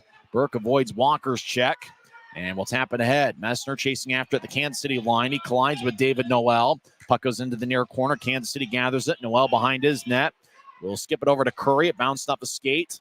Wesley gets pushed by Curry and gets divorced in the puck to Wesley. Kansas City ahead. It glanced off a Bocaj's stick. Wesley fires to the far corner. Grizzlies make a line change as the Maverick is laying it neutral ice. Looked like Bocaj delivered a hit on Casey Crew. Crew skating towards the bench slowly, and it wasn't a penalty that was called as Crew just got blasted as he was skating towards the bench. Tando had yelling at the referee as Kansas City crosses center ice. Koski into the zone, left point, righty shot. Hits the side of the net, rolls off the end boards, and back to Cranley, who covers up with 49 seconds left in the first. But the fans saw the net moving, and they thought the puck ended up crossing the goal line, but it just hit the side of the net, and then ricocheted off the end boards back to Cranley. 41 seconds left in the first. Both teams have one goal, and both have 9 shots. They're in what seems to be a pretty evenly played first period. Kansas City's money frame has been the third period, where they have outscored opponents 109-55. That's right, they're a plus 54 in the goal differential in the third periods this season. Grizzlies won the draw. They're deep in their own zone, skating from right to left. Wickers ahead to Stapley, who gets the neutral ice, so pushed to his right. Connor Mayer gets it. He'll enter the zone with speed, but lose the puck as Kansas City will bank it off the far boards. Wickers gets it back to the Utah line. He'll drop it back for Cutler. 22 seconds left in the period. Cutler off the far boards, gets it back. He gets held up on the side by Koski. Kansas City gathers the puck. They lift it over Cutler's head as the puck skips into the Grizzlies zone. No icing on the play as Connor Mayer runs it down. Less than 10 seconds left in the period as Mayer stands behind Cranley. It looks like we're going to be tied at 1 after one period. As the horn sounds, and that will do it for 20 minutes here at Maverick Center. Alex Bocaj scored in his first shift of the game, 56 seconds in with Cole Gallant. And Connor Mayer in his pro debut gained the assist. Kansas City scored on their second power play of the night as Cade Borchard redirected the Cole Koski shot. It was probably more of a pass than a shot, but it was a beautiful-looking play. We'll talk with Tim Broussard about it during the intermission. McKenna also got an assist on the Kansas City power play goal. So both teams have 9 shots. Both have 1 goal, and it looks like we've got the makings set for a pretty interesting 3-game series here at Maverick Center. Allen won today, 2-1 in overtime, so the Grizzlies just want to take care of business here this evening. Utah is tied with Tulsa for third place in the Mountain Division. Both teams have 65 standings points. Tulsa is off tonight, so Utah victory or a standing point of any kind means Utah takes over third place by themselves in the Mountain Division. We'll come back and recap the first 20 minutes of play, and we'll also talk with Tim Broussard to get his thoughts on what he saw here this evening. Once again, the score after one period, it's the Grizzlies 1 and the Mavericks 1. Thanks to Les Schwab Tires, I'm a confident backseat driver, but Mom's a little stressed about spending. Remember, breathe in. Now watch your speed and breathe out. Good. Even though we're watching our wallets, Les Schwab is still watching out for our safety. So turn here. Help keep drivers and backseat drivers safe with Les Schwab Tires. Why is Jerry Seiner the #1 Kia store in the Salt Lake region? Selection. We've got over 350 new Kias to choose from. Savings. Shop over 40 new Kia Sportage models and save up to $2,500 off when you buy. Jerry Seiner has been the area's most trusted automotive source for over 40 years. Little wonder then how we've made thousands of friends to last a lifetime. Jerry Seiner Kia, Salt Lake. At Black Bear Diner, you always get more. More choice. More amazing food. more value. From huge breakfasts to delicious lunches and hearty dinners, Black Bear Diner has more for you. So get more when you want it, the way you want it, and get it today. Good old-fashioned family food, Black Bear Diner. Black Bear Diner. First intermission here at Mavericks Center. We're tied at 1. Utah scored on their second shift of the game as Alex Bocage got his 10th of the year. Cole Gallant and Connor Mayer picked up the assist. And it was really Mayer that started the play. Skated along the left wing, entered the zone, dropped it for Gallant. And then once Gallant got it, he was in the left point. He just kind of slid it across to the right side. Bocage was all alone. He fired away, and it got past Kel Morris for Utah's first goal of the game. Bocage leads Utah with 3 shots through one period. Jacob Hayhurst and Cade Borchert for Kansas City each have 3 shots on their side. For Utah, Josh Wesley has 2 shots, then 4 of the Grizzlies with 1 shot in the first period, including Connor Mayer in his pro debut. Mayer has 1 assist, a +1 rating, and 1 shot in his first period as a pro. Looks like he's going to be a good one. Dylan Fitz, Tyler Penner, and Robbie Stucker each have 1 shot for the Grizzlies as well. Kansas City had 2 power plays in the first period. Mick Messner got a tripping minor, 10 minutes and 1 second into the first period. If I remember right, Kansas City had 1, maybe 2 shots on their power play. They got another power play exactly 16 minutes in as Brett Stapley got an interference minor. And 11 seconds into the power play, Kansas City scored. It was a beautiful play. McKenna was hanging out in the far circle. They got it up top to Koski. Koski was all alone. Borchert was hanging out at the far goal line. About where Cranley's right shoulder is, a stick side. Cranley just kind of Koski just kind of lofted it about waist high. It was more of a pass than a shot. Waist high towards Borchert, looking for Borchert to redirect it either with his body or the stick or anything. And that looked like a planned play. It didn't look like something that was predetermined. It looked like something Kansas City had run before. As Koski got some air under it, onto Borchert, who just batted it into the back of the net. Just like that, we were tied at 1, 16-11 into the first period. And, that's where we stand now. Kansas City in their 9 shots had 4 scoring chances. Grizzlies, they also had 9 shots, had 3 scoring chances. Kansas City won the face-off battle 7-6 in the first period. Utah had 8 hits. Kansas City had 7. Play could get pretty physical here in this series. Grizzlies had 5 giveaways, and Kansas City had 4 in the first period. So it was a pretty interesting first 20 minutes as we're tied at 1 after 1 period. In the Mountain Division standings, earlier today in a game that was played in front of a bunch of elementary school kids over at Intrust Bank Arena, Allen won 2-1 in overtime over Wichita. The game-winning goal was scored by Liam Finley, 4:51 into OT, with Chris Malari and Colby McCauley getting the assists. So Allen, with the victory, goes to 61 standings points this season. They are in 5th place in the Mountain Division. Utah and Tulsa are currently tied for 3rd with 65 points. The tiebreaker in this league, the first tiebreaker, is regulation wins.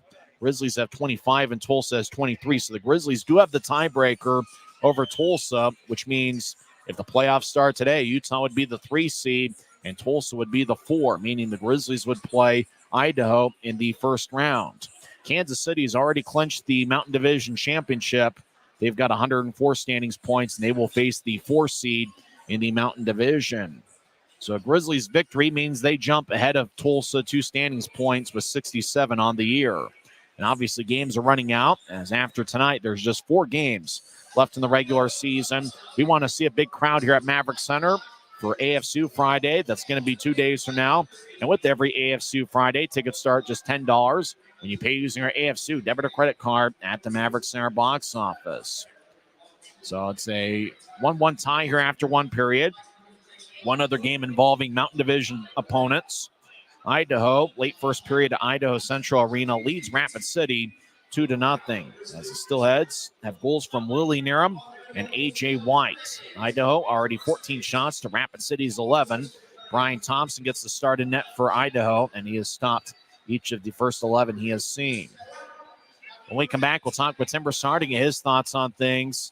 as Kansas City and Utah are tied at 1. Remember, the Grizzlies did score first. They are 17-0-1 at home when scoring first this season. Third period certainly going to be interesting, but we got a second period ahead. We'll talk with Tim on the other side. We're tied at 1 on the Grizzlies Hockey Network. Why is Jerry Seiner the #1 Kia store in the Salt Lake region? Selection. Shop over 50 new Kia Sorentos with savings up to $4,500 off at Jerry Seiner Kia, Salt Lake. First intermission, we're tied at 1. I'm hanging out with Tim Broussard, high top section 114. Tim, 1-1 tie, but there was a lot of things that caught your eye in the first period. Yeah. So that's my notes, folks. Usually it's about a half or a third of that, but there was so much going on, and it was fun, and it started right off. And the Grizzlies passing and the Optum first goal of the game with Bocage and Gallant just found him in that little slot as it kind of opened up, and Gallant, just seemed to just feathered it right through. And Bocage with that shot, Morris had no chance on that one. So it was great to see that early first start, exactly what we needed. Yeah, Bocage with that great shot. And, Connor Mayer also getting an assist. I got to say I was impressed with him in the first period. Yeah, he in the warm-ups, he looked like he had good skates, but he's kind of just, acclimating to the team and kind of, not necessarily doing crazy stuff in warm-ups or whatever, but he had a little bit of some motion and really good movement on the with the puck handling, and I saw that translate over to here. He's comfortable gaining the line and keeping it as he's going through traffic, and honestly, that's a skill that we've kind of lacked. We can get through traffic, but not necessarily with the puck. So far, he's been able to, show that he can do that. First time we've seen Kansas City in person this year. What'd you notice from the Mavericks? Ooh, they're fast. Yeah. and they make really fast decisions. So with that speed, they're able to do what they want with their system. Every team has a system, but these guys know where they're going with their passes, and they're that purposeful pass, and they're going somewhere with it, and they're catching the guys on the fly. I was surprised, and hats off to Teixeira trying to keep up with them, trying to push everybody out to the outside like we talked about, giving Cranley a little bit of room to see. But boy, our boys in our defensive end got our hands full with that speed of McKenna and who else was it? Koski. Oh my gosh, flying. Kel Morris, one of those guys, had a decent year, but the Grizzlies have had some success against him this year. He doesn't have any unique traits that I've seen. He doesn't have a unique stance or, glove too high or whatever. He's really comfortable, solid goalie, but a little bit late to need on some of the side to side, and not necessarily where we were, just to score with Bocage, but everywhere else just a little bit late to need. So hopefully we can exploit that and get a little bit of east-west action going down low. Kansas City had 2 power plays in the first period. They scored on their second power play. It looked like kind of a planned play. Koski got some air under the puck, bounced off of Borchard, into the back of the net for the first goal for the Mavericks. Yeah, that's the one that's underlined, must stay out of box. Yeah. So, Stapley had the interference. I'll give it to him. It was, that's fine. But the goal, I think it was Koski, just kind of saucered it, almost like if you're playing ultimate frisbee and it's just like right out there, and then all Beauchard had to do is just decide at what angle he was going to deflect it in. And as a goalie, Cranley, you've got to sit there and play the shot. So anything out to the side, that's really up to your defense. But hats off if somebody can execute a play like that and they get that type of that lofty frisbee shot or pass off to be deflected, then so be it. Feels like kind of a chess match between Tad O'Had and Ryan Knaswich. What adjustments do you think we'll see here in the second period? I'm surprised we didn't see more double shifting, or guys out there longer, or not even using the third line. It seemed like we were rolling pretty good, without too much prejudice on any particular line. Tad O'Had, I think he was rolling his aces the whole game. So we'll see if they have the same effectiveness in the third, if he's rolling them like they are now. I like the response that we had, getting a little bit physical. Bocage throwing his body around, Aragon throwing his body around again. I like that. It's throwing off and disrupting their passes from what they want to do down low when they gain the offensive zone. It'll also be interesting to see, Kansas City with their speed. Borchard, Andreov, it seems to be the thing where they got that forward depth. And I think the big thing for the Grizzlies and why they won 2 out of 3 games against Idaho, the Grizzlies had a lot of forward depth in their own right. They had a good series from Aragon, Penner, and Fitz. Right. I like the idea of playing these guys on the back-to-back from Idaho because there's not that much difference in the level of play. Style, yes, but the level of play, the smart decisions made by defensemen, the type of breakout, that transition through the neutral zone, one wrong move, you jump in on the play and you've started an odd man break against. And so I think our defense has that in the back of the mind, especially Wesley, being able to call out, hey, who's got man on the weak side wing as they're coming in against. Thanks for the time. We'll talk to you second intermission. Thanks, Tyson. That's Timber Sarver. When we come back, we'll have second period action here at Mavericks Center. As Alex Bokosh has Utah's goal, Kansas City. Got Cade Borchard's 23rd of the year, 16-11 into the first. Both teams had 9 shots in the first. It'll be interesting to see what happens here in the second. We'll come back with second period action on the other side. It's Grizzlies 1 and the Mavericks 1. We're back in 1 minute on the Grizzlies Hockey Network. Why is Jerry Seiner the #1 Kia store in the Salt Lake region? Selection. We've got over 350 new Kias to choose from. Savings. Shop over 40 new Kia Sportage models and save up to $2,500 off when you buy. Jerry Seiner has been the area's most trusted automotive source for over 40 years. Little wonder then how we've made thousands of friends to last a lifetime. Jerry Seiner Kia, South Jordan. At Black Bear Diner, you always get more. More choice. More amazing food. More value. So get more. And get it today. Black Bear Diner.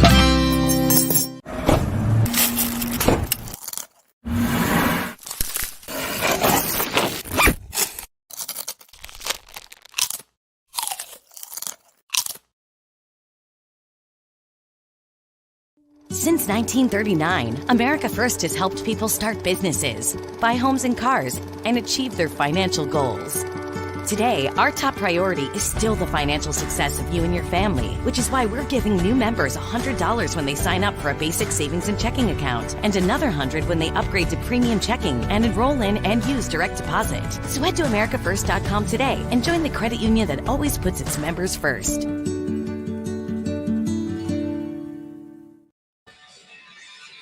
Welcome back to Utah Grizzlies hockey.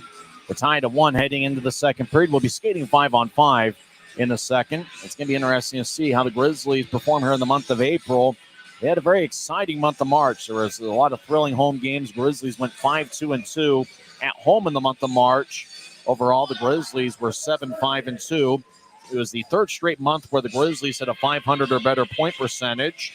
I think Brett Stapley should have won the league's Player of the Month award. He had 22 points. Kalamazoo's Eric Bradford also had 22 points. Brandon Cutler had 9 goals in the month of March. You know, you talk about Dylan Fitz. He had 7 goals in March. And Kyle Mayhew probably was the best defenseman in the league. He had 19 points in March. He should have won the league's Rookie of the Month award. That ended up going to Rapid City's Blake Bennett. Mayhew has a point in 7 straight games. And really for the Grizzlies, there's a lot of tough decisions that Ryan Kanasowicz has to make because he just keeps signing one defenseman after another. Tonight, Connor Mayer makes his professional debut, and he certainly looked impressive in the first period. So Utah's looking to make a playoff run. They got to get into the postseason first, and it's looking pretty good. Allen has a 3-game series against Adirondack this weekend. Grizzlies fans will certainly be paying attention to that.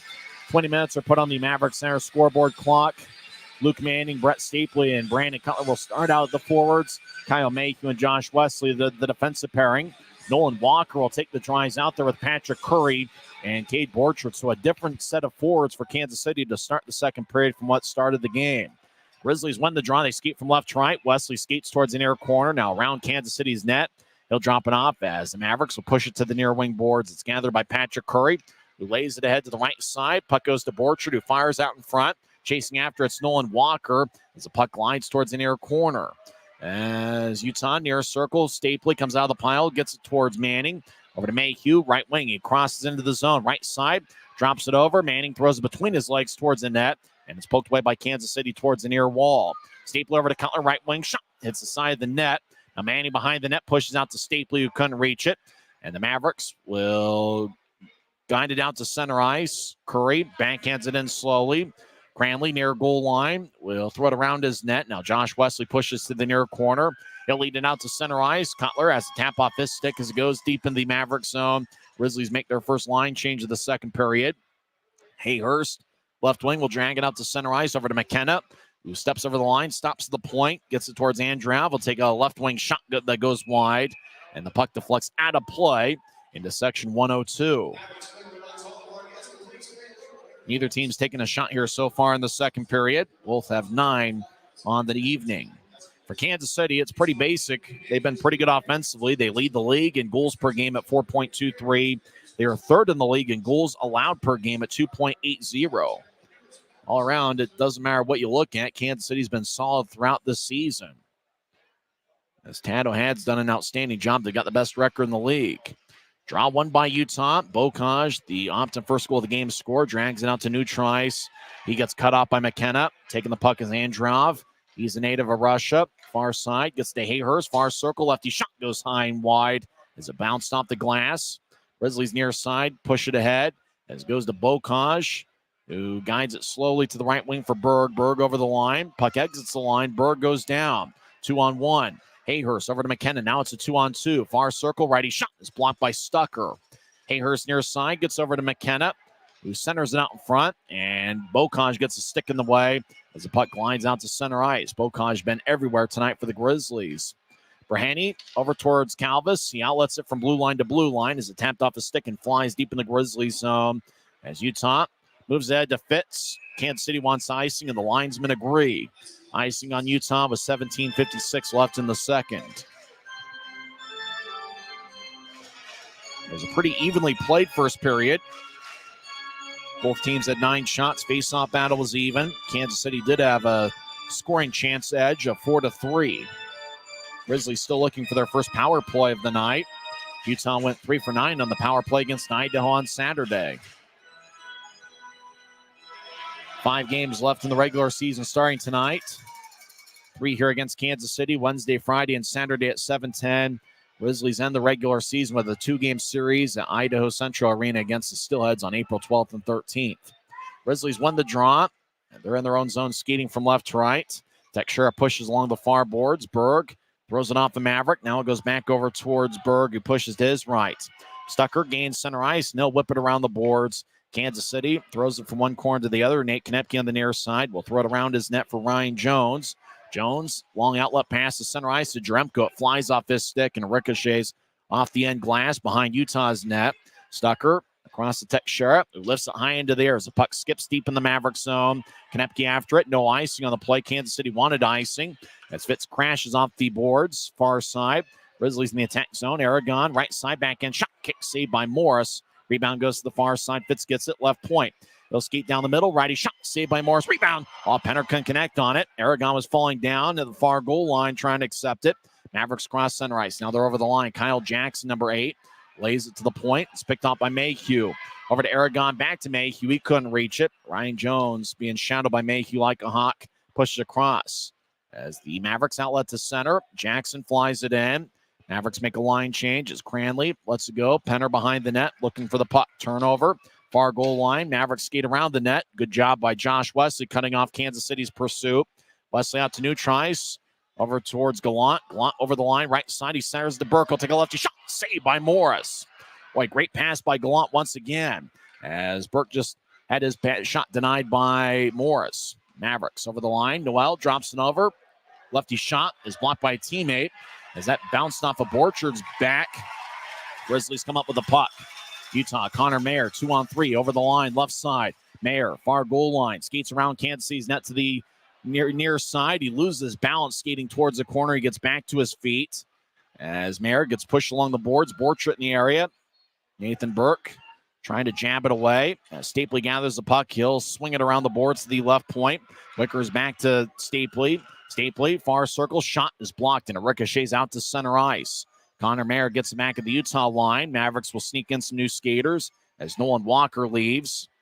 Mayer, left wing pass doesn't connect, looking for Manning, and icing's going to be on Utah with 15:39 left in the second.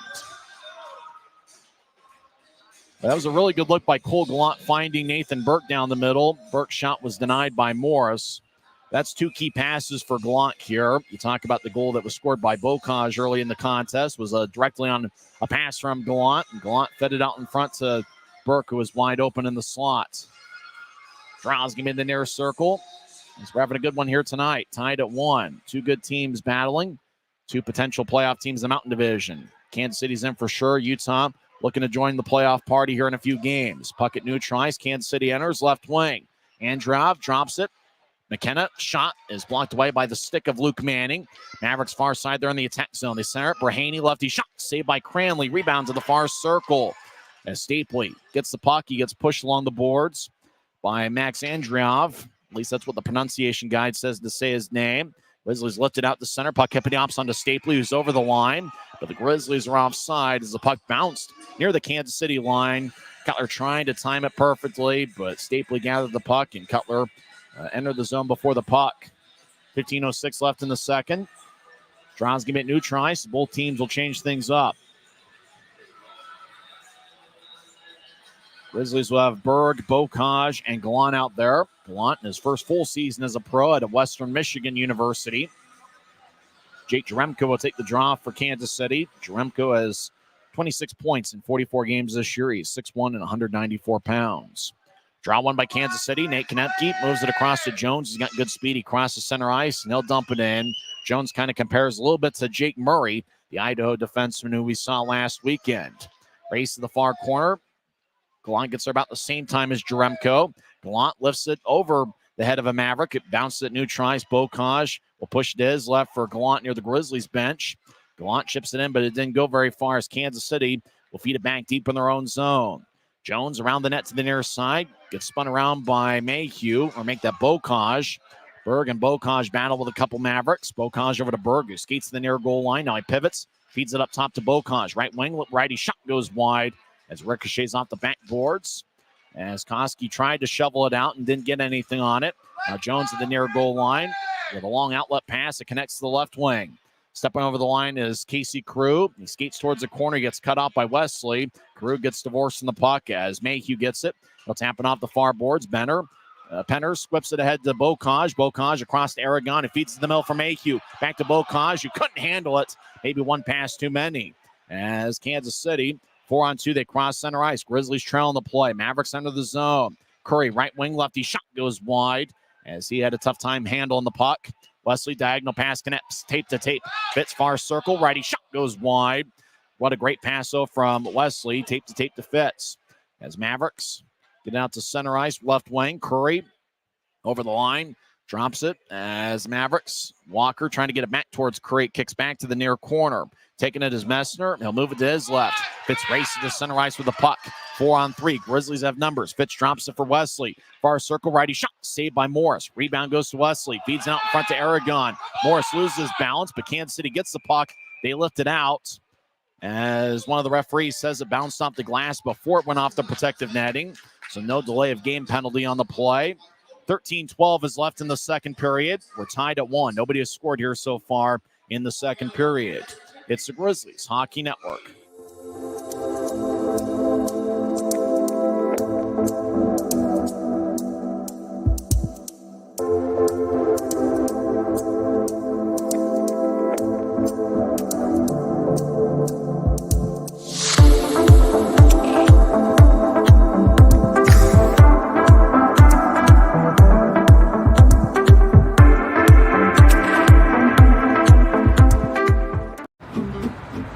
Thanks to Schwab Tires, I'm a confident backseat driver, but Mom's a little stressed about spending. Remember, breathe in. Now watch your speed and breathe out. Good. Even though we're watching our wallets, Les Schwab is still watching out for our safety. So turn here. Help keep drivers and backseat drivers safe with Les Schwab Tires. 13 minutes, 12 seconds left in the second period. We're tied at 1. Don't forget the middle game of this series is going to be on Friday night. 6:50 pregame show, 7:10 face-off. We want to see a big crowd here at Mavericks Center for the final AFC Friday of the regular season. Saturday is going to be Fan Appreciation Night presented by Les Schwab. And with that, I think there's going to be a poster giveaway for the first few that come through the door. That's going to be a good time. Saturday night, Fan Appreciation Night presented by Les Schwab. Draws in the far circle of the Mavericks zone. It's won by Utah. Left point, Quinn Wickers feeds to the far corner. Nobody home. Bocage behind the net. Gets back checked by Jacob Brahani, number 19, who has 3 assists in 17 games. Brahani, shoulder fake. Will feed it back to Theo Calvis near corner. He'll backhand it ahead. Burke cuts it off. Grizzlies in the attack zone. As Bocage right side feathers it in front and goes wide. As Grizzlies, Quinn Wickers around the net towards the near side. He gets taken away. Theo Calvis gathers the puck. He'll push it ahead. As bounced off of Burke's stick, it goes deep in the Grizzlies zone. Connor Mayer with great speed gets hit by Hayhurst. Mayer moves it towards Bocage along the near boards. Back to Messner. He taps it off the glass. Burke races to the right wing. And a great defensive play by Calvis to poke it away from Burke as he was skating in on Morris. Hayhurst, left wing, crosses center ice. Now he steps over the blue line, skates towards the near circle with speed. Centering pass out in front to McKenna goes wide. As Burke lifts it out to center. Puck hippity-hops onto Stapley, who loses his balance. Koski pushes towards center ice. Teixeira gathers it, fires onto Morris, who cuts it off and keeps the play alive. Mavericks, stretch pass out to center ice, bounced off a Manning stick. As Jaremko moves to his right. As Mavericks drop it back for Jaremko, far circle shot. Saved by Cranley, and the Grizzlies pushing out of the crease. Great defensive play by Teixeira. Teixeira's been outstanding tonight. Near side, Grizzlies over the line. Manning over in the corner, gets double-teamed. Stapley chases after it, trying to jab it away, but Kansas City's Schoonbart moves it across to Jones. Jones still in the Maverick zone. Now he outlets the center ice, bounced off a Koski stick. Schoonbart over the line, over to Koski, who falls down in the far circle. As Koski gets back to his feet, Wesley over the line, stops in the right point, trying to chip it ahead. It's tapped by Noel's stick. Kansas City clears it back to center. Wesley gathers it, pushes to his left. Bocage over the line onside. Skates towards the corner, pivots, skates back towards the far circle. He'll get to Stapley, righty shot. Bounces off a stick and flies out of play as Schoonbart got a stick directly in front of Stapley's. Once Stapley took the shot, it flew out of play off the protective netting. As a fan right next to the goal judge and the goal lights behind Kansas City's net comes out with the souvenir puck. 11 left in the second period. Both teams have 14 shots. It's been a very evenly played game. Both teams had 9 shots in the first, and both have 5 so far in the second. Cole Gallant will take the draw for Utah against McKenna, or make that Casey Carew. Grizzlies won the draw as Utah's Adam Berg whips it around the boards near corner. Connor Mayer avoids a check but loses the puck. As Kansas City out to center ice as they pitchfork it in, but it didn't get very far. Mayer takes the puck. He'll skate behind Cranley. Now outlet it to the far side, but fanned on it. Mavericks chip it out to the near side. Koski shot saved by Cranley as Utah near side. Cole Gallant will skate out to neutralize. Now move it ahead to Bocage. Bocage over the line right side. He centers it. Kansas City picks it off and clearing it out. It's going to be icing as David Noel was just looking for an outlet pass at neutralized, but nobody was home along the near wing. So it's going to be icing on Kansas City with 10:32 left in the second. For the Grizzlies, it's game 68 in the regular season. They've got 3 Ironman, Tyler Penner, Mick Messner, and Brandon Cutler. Cutler's on the ice right now. Back to the Booster Club banquet on Monday night. Tyler Penner got an Ironman action figure, signifying the 3 straight years he's appeared in every game. Grizzlies won the draw. Dancing around, Manning to Cutler, shot, saved by Morris. Morris holds on. He's done a good job controlling rebounds tonight. While Cutler looks up to the heavens, he thought he had a pretty good look as he got everything on a one-timer. As Manning was dancing around the far corner, just fed it to a wide-open Cutler. You talk about guys that have really been instrumental for the Grizzlies' success in the Ryan Kanasowicz era. For Cutler, it's his 3rd season with the Grizzlies, and he's been outstanding in all 3 years. The previous 2 years, he spent a decent amount of time in the AHL. But this year, he's been exclusively with the Grizzlies. Manning will take the draw. He's got Stapley to his left and Cutler to his right. Draw one by Utah. Stapley feeds it up top. Teixeira left point. Lefty shot is blocked away by Morris. Stapley around the net. Wraparound shot. Saved by Morris again. And he holds on. As Stapley skated towards the near side, he wasn't sure, and I really wasn't sure whether Morris knew where he was or knew that Stapley had the puck. Stapley just kind of fired it into Morris's pads, and Morris has generally tonight done a good job of controlling the rebounds, as we mentioned before. Grizzlies keep the same five-man unit as a fan chugs a beer. It looked like they showed a replay of him chugging a beer. It's that evolution of the beer chugging. Now we're showing replays of chug beers. As Kansas City wins the draw, they skate from right to left. They've got great speed. They enter the zone. Left side, Curry over to Walker, back towards Curry. Grizzlies get a stick in the way in the slot, and Utah comes back the other way. Manning, right wing, gets cut off by Curry on an outstanding defensive play as he just cut off the pursuit of Luke Manning. Boy, Curry's not just a goal scorer. He's really a strong candidate for the league's MVP. Far side Mavericks in their own zone as Borchard will drag it out to Neutri. So bouncing off the Stapley skate, it goes back towards Theo Calvis. He'll move it to his left as Borchard crosses center ice, now backing out. He'll push it ahead. Mavericks over the line. Grizzlies will tap it out to center. Stapley right wing over the line, trying to get to Fitz. Fitz gets cut off by Calvis. Now Stapley around the net, will bounce it off the referee, goes towards the middle, taken by Nate Konepke. He'll move it to his right. Mavericks cross center ice. Hayhurst dumps it in. Boy, Hayhurst is quick as a hiccup. He'll skate over there around the same time as Wesley along the end boards behind Utah's net. Wesley pushes towards the near side for Fitz. He gets it tapped away by McKenna. Turnover. Hayhurst skates in, shot and a score. And the Mavericks have taken a 2-1 lead. As Fitz had the puck along the near side, bobbled it for a second, and the puck ended up in front of Utah's net, and Jacob Hayhurst was Johnny on the spot. Hayhurst continues to be a Grizzlies killer. That's his 7th goal against Utah this season. Mavericks have scored 2 unanswered. They lead 2-1 with 9:13 left in the second. As Fitz just had it glide off his stick. I don't know if McKenna assisted in it. Hayhurst's goal is listed as unassisted, meaning that McKenna didn't take it away from Fitz and then center it in front of Utah's net. So Hayhurst gets his 31st of the year. Kansas City leads 2-1. Draw goes deep into the Grizzlies zone, racing after to get it Wickers. He'll throw it to Mayer. Now to Cutler, across to Messner, gets the Neutris. Messner, the Merrimack product, crosses center ice. He dumps it in and bounced up a Kansas City stick. Cutler down the middle, lefty shot. It was deflected by a Kansas City stick and flies out of play with 8:56 left in the second. So Draw's going to be in the Mavericks zone. Kansas City's second goal was unassisted, 10:47 in, as Jacob Hayhurst gets his 31st of the year. You know, we mentioned the Grizzlies Iron Man for Kansas City. It's their 67th game.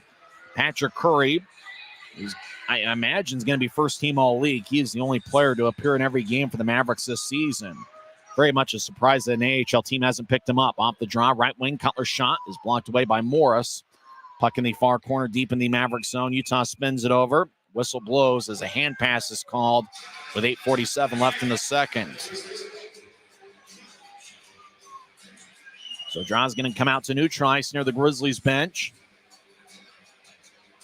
Utah's had some outstanding crowds this season. Looks like we got a pretty good Wednesday night crowd.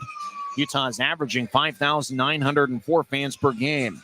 And they are on pace to have the largest average attendance since the 2002-03 season. That's when the Grizzlies were in the American Hockey League. They averaged 6,353 fans per game that season. So the hockey renaissance in the Salt Lake Valley is alive and well. Utah wins the draw. Connor Mayer moves it ahead to Glon, who backhands it ahead to Bocage. He gets the Kansas City line. He dumps it in. Berg delivers a good back check on Ryan Jones. Puck in the high slot as Bocage gets a stick lifted. It goes to center ice. Schoonbart couldn't reach it. Mayer ices it. Jones chasing after it. No icing called as the puck hippity hops on Jones' stick. Far side, Jones will skate out to Neutri. Now push to his left for Schoonbart. Schoonbart over the line, drops it to the left wing for Dremko. He feeds it out in front and goes wide as he was looking for a cutter in Cole Koski. Koski, far corner, gets spun around by a Grizzly. As Utah gets the puck behind their net, they'll push it over to Bocage near side. He advances to Gallant, who steps over the line. Gallant stops in the right point. He gets pushed by David Noel. Schoonbart clears it out to center. Teixeira over at his line, saucers across to Stucker. Stucker dangles. Now he flips it high into the air near Bocage. He goes past him. Noel pushes to the Kansas City line for Schoonbart. He'll move it back as Duquette outlets it towards McKenna. And the Mavericks dump it to the far corner. Teixeira over with Stucker. McKenna jabs it towards the point. Far side, bounced off of Cutler. Grizzlies cross center ice. Stapley over to Cutler, left wing. He gets around Duquette near goal line. Snares to Stapley. Shot saved by Morris. Crafty play by Brandon Cutler, getting it to Stapley. Mavericks lead 2-1. Action still going on as Noel moves out to neutral ice near side for McKenna. He wears number 12. He steps over the line, loses the puck. Grizzlies jab. McKenna keeps it in. He'll feed it to the far goal line. Sorry, pass out in front's a hot one, and it couldn't be handled by the Mavericks. As Carew was looking for his goal, Carew's wearing one of those college-style cages. Cutler over the line, trying to start to Stapley. Too many sticks in the way. As Cutler filters it up top to Mayhew, directs it across to Wesley, right side. Backhand shot, lifts off of Kyle Jackson's stick. Cutler to Stapley behind the net. Stapley slides it up top for Mayhew. He directs it to Cutler, left side. Cutler dangles, fakes it to Mayhew. He surveys. Now he throws it towards the middle, bounced off a stick onto Morris, who covers up in the crease and holds on with 6:39 left in the second.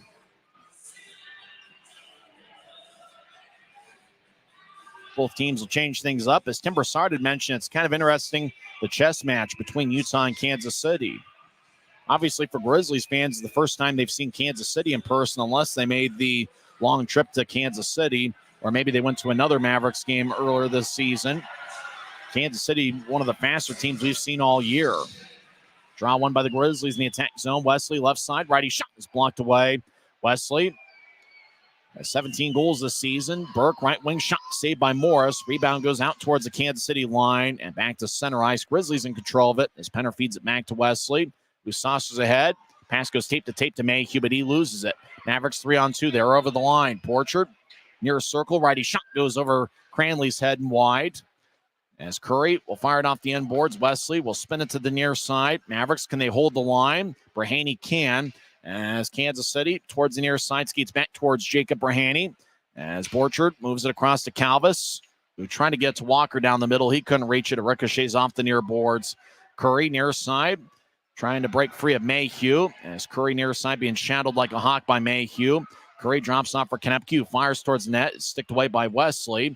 Konepke throws to the right point. Jones is over there. He dangles. Now feeds to the far side. They start to Walker. Goes past him. Konepke swings and misses from the slot. He gets it back. Rolls along the boards. Curry near side gets it. He's got 35 goals this season. He'll pitch it back up top for Konepke. Konepke fires it around Utah's net. Mavericks get cut off by Wesley near corner. As Curry with the puck. He avoids Penner's check. As Wesley over in the area. Kansas City near goal line. Borchard couldn't get a centering pass through as Nathan Burke will loft it into the Mavericks zone. Run down by Jones. Grizzlies sneaking a line change. So do the Mavericks. About 5 minutes left in the second period. Kansas City leads 2-1. Mavericks stump it in deep. It got redirected by Jacob Hayhurst, who has 31 goals this season, including one tonight. Wesley holds his ground in the far corner. Puck skips towards the far side. Now shot by Hayhurst, saved by Cranley. Grizzlies at the near goal line. As Connor Mayer pivots, skates around McKenna. Mayer moves to his right. Grizzlies get to Berg. Berg over the line. He stops on the right point, gets towards Mayer. Mayer near a goal line. He had 5 assists this season for Colorado College. He gets tripped up behind Kansas City's net. And it's going to be a penalty on the Mavericks. First power play for the Grizzlies. Oddly enough, the referee right at the goal line didn't spot it. It was the guy at the blue line that makes the call. So Kansas City gets 2 minutes in the box as David Noel gets 2 minutes for tripping with 4:35 left in the second. It's Kansas City 2, Utah 1. This is the Grizzlies Hockey Network. At Black Bear Diner, you always get more. More choice, more amazing food, more value, from huge breakfasts to delicious lunches and hearty dinners. Black Bear Diner has more for you. So get more when you want it, the way you want it, and get it today. Good old-fashioned family food, Black Bear Diner. Black Bear Diner.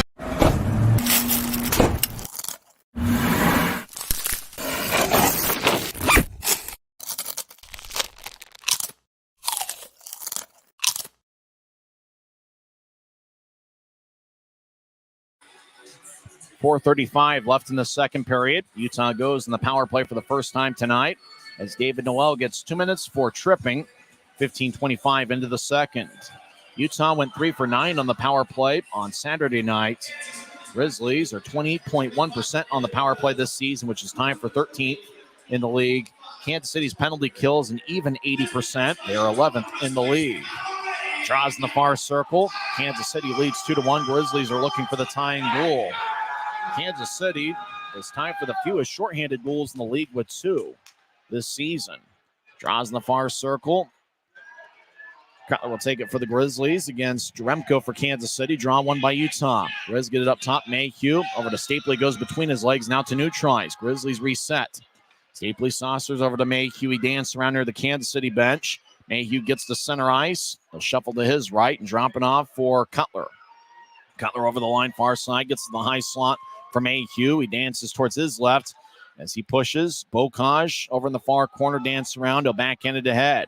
It slowly goes towards Mayhew. Kansas City cuts it off, and clearing it out is Cole Koski.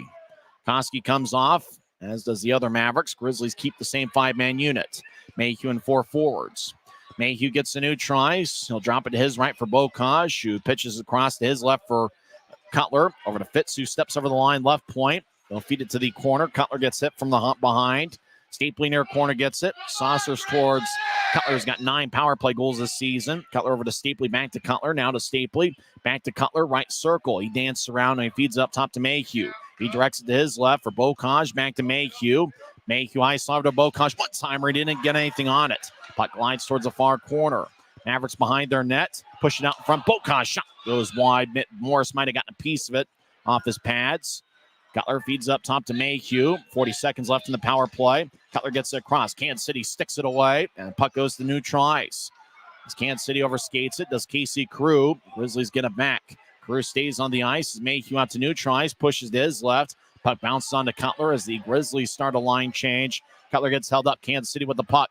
Curry crossing center ice. He'll glide towards his left. Now Curry over the line along the near boards. He'll glide towards the middle. Curry, he's an amazing skater. It's Curry, maybe one of the best skaters we've seen all year. He loses the puck as he was trying to drop it for Duquette. Wesley over the line, right side, gets checked by Curry. Wesley shot, saved by Morris. And that will do it for the power play as David Noel comes out of the box. Borchert skates towards his right. Righty shot, saved by Cranley. Puck kicks towards the far boards. Messner ahead towards Burke. Burke throws it towards the Grizzlies bench and ends up in the bench near assistant coach Christian Horn. 2:23 left in the second. Got some boisterous fans behind me and in front of me here tonight. As for a Wednesday night, it looks like we got a pretty good crowd.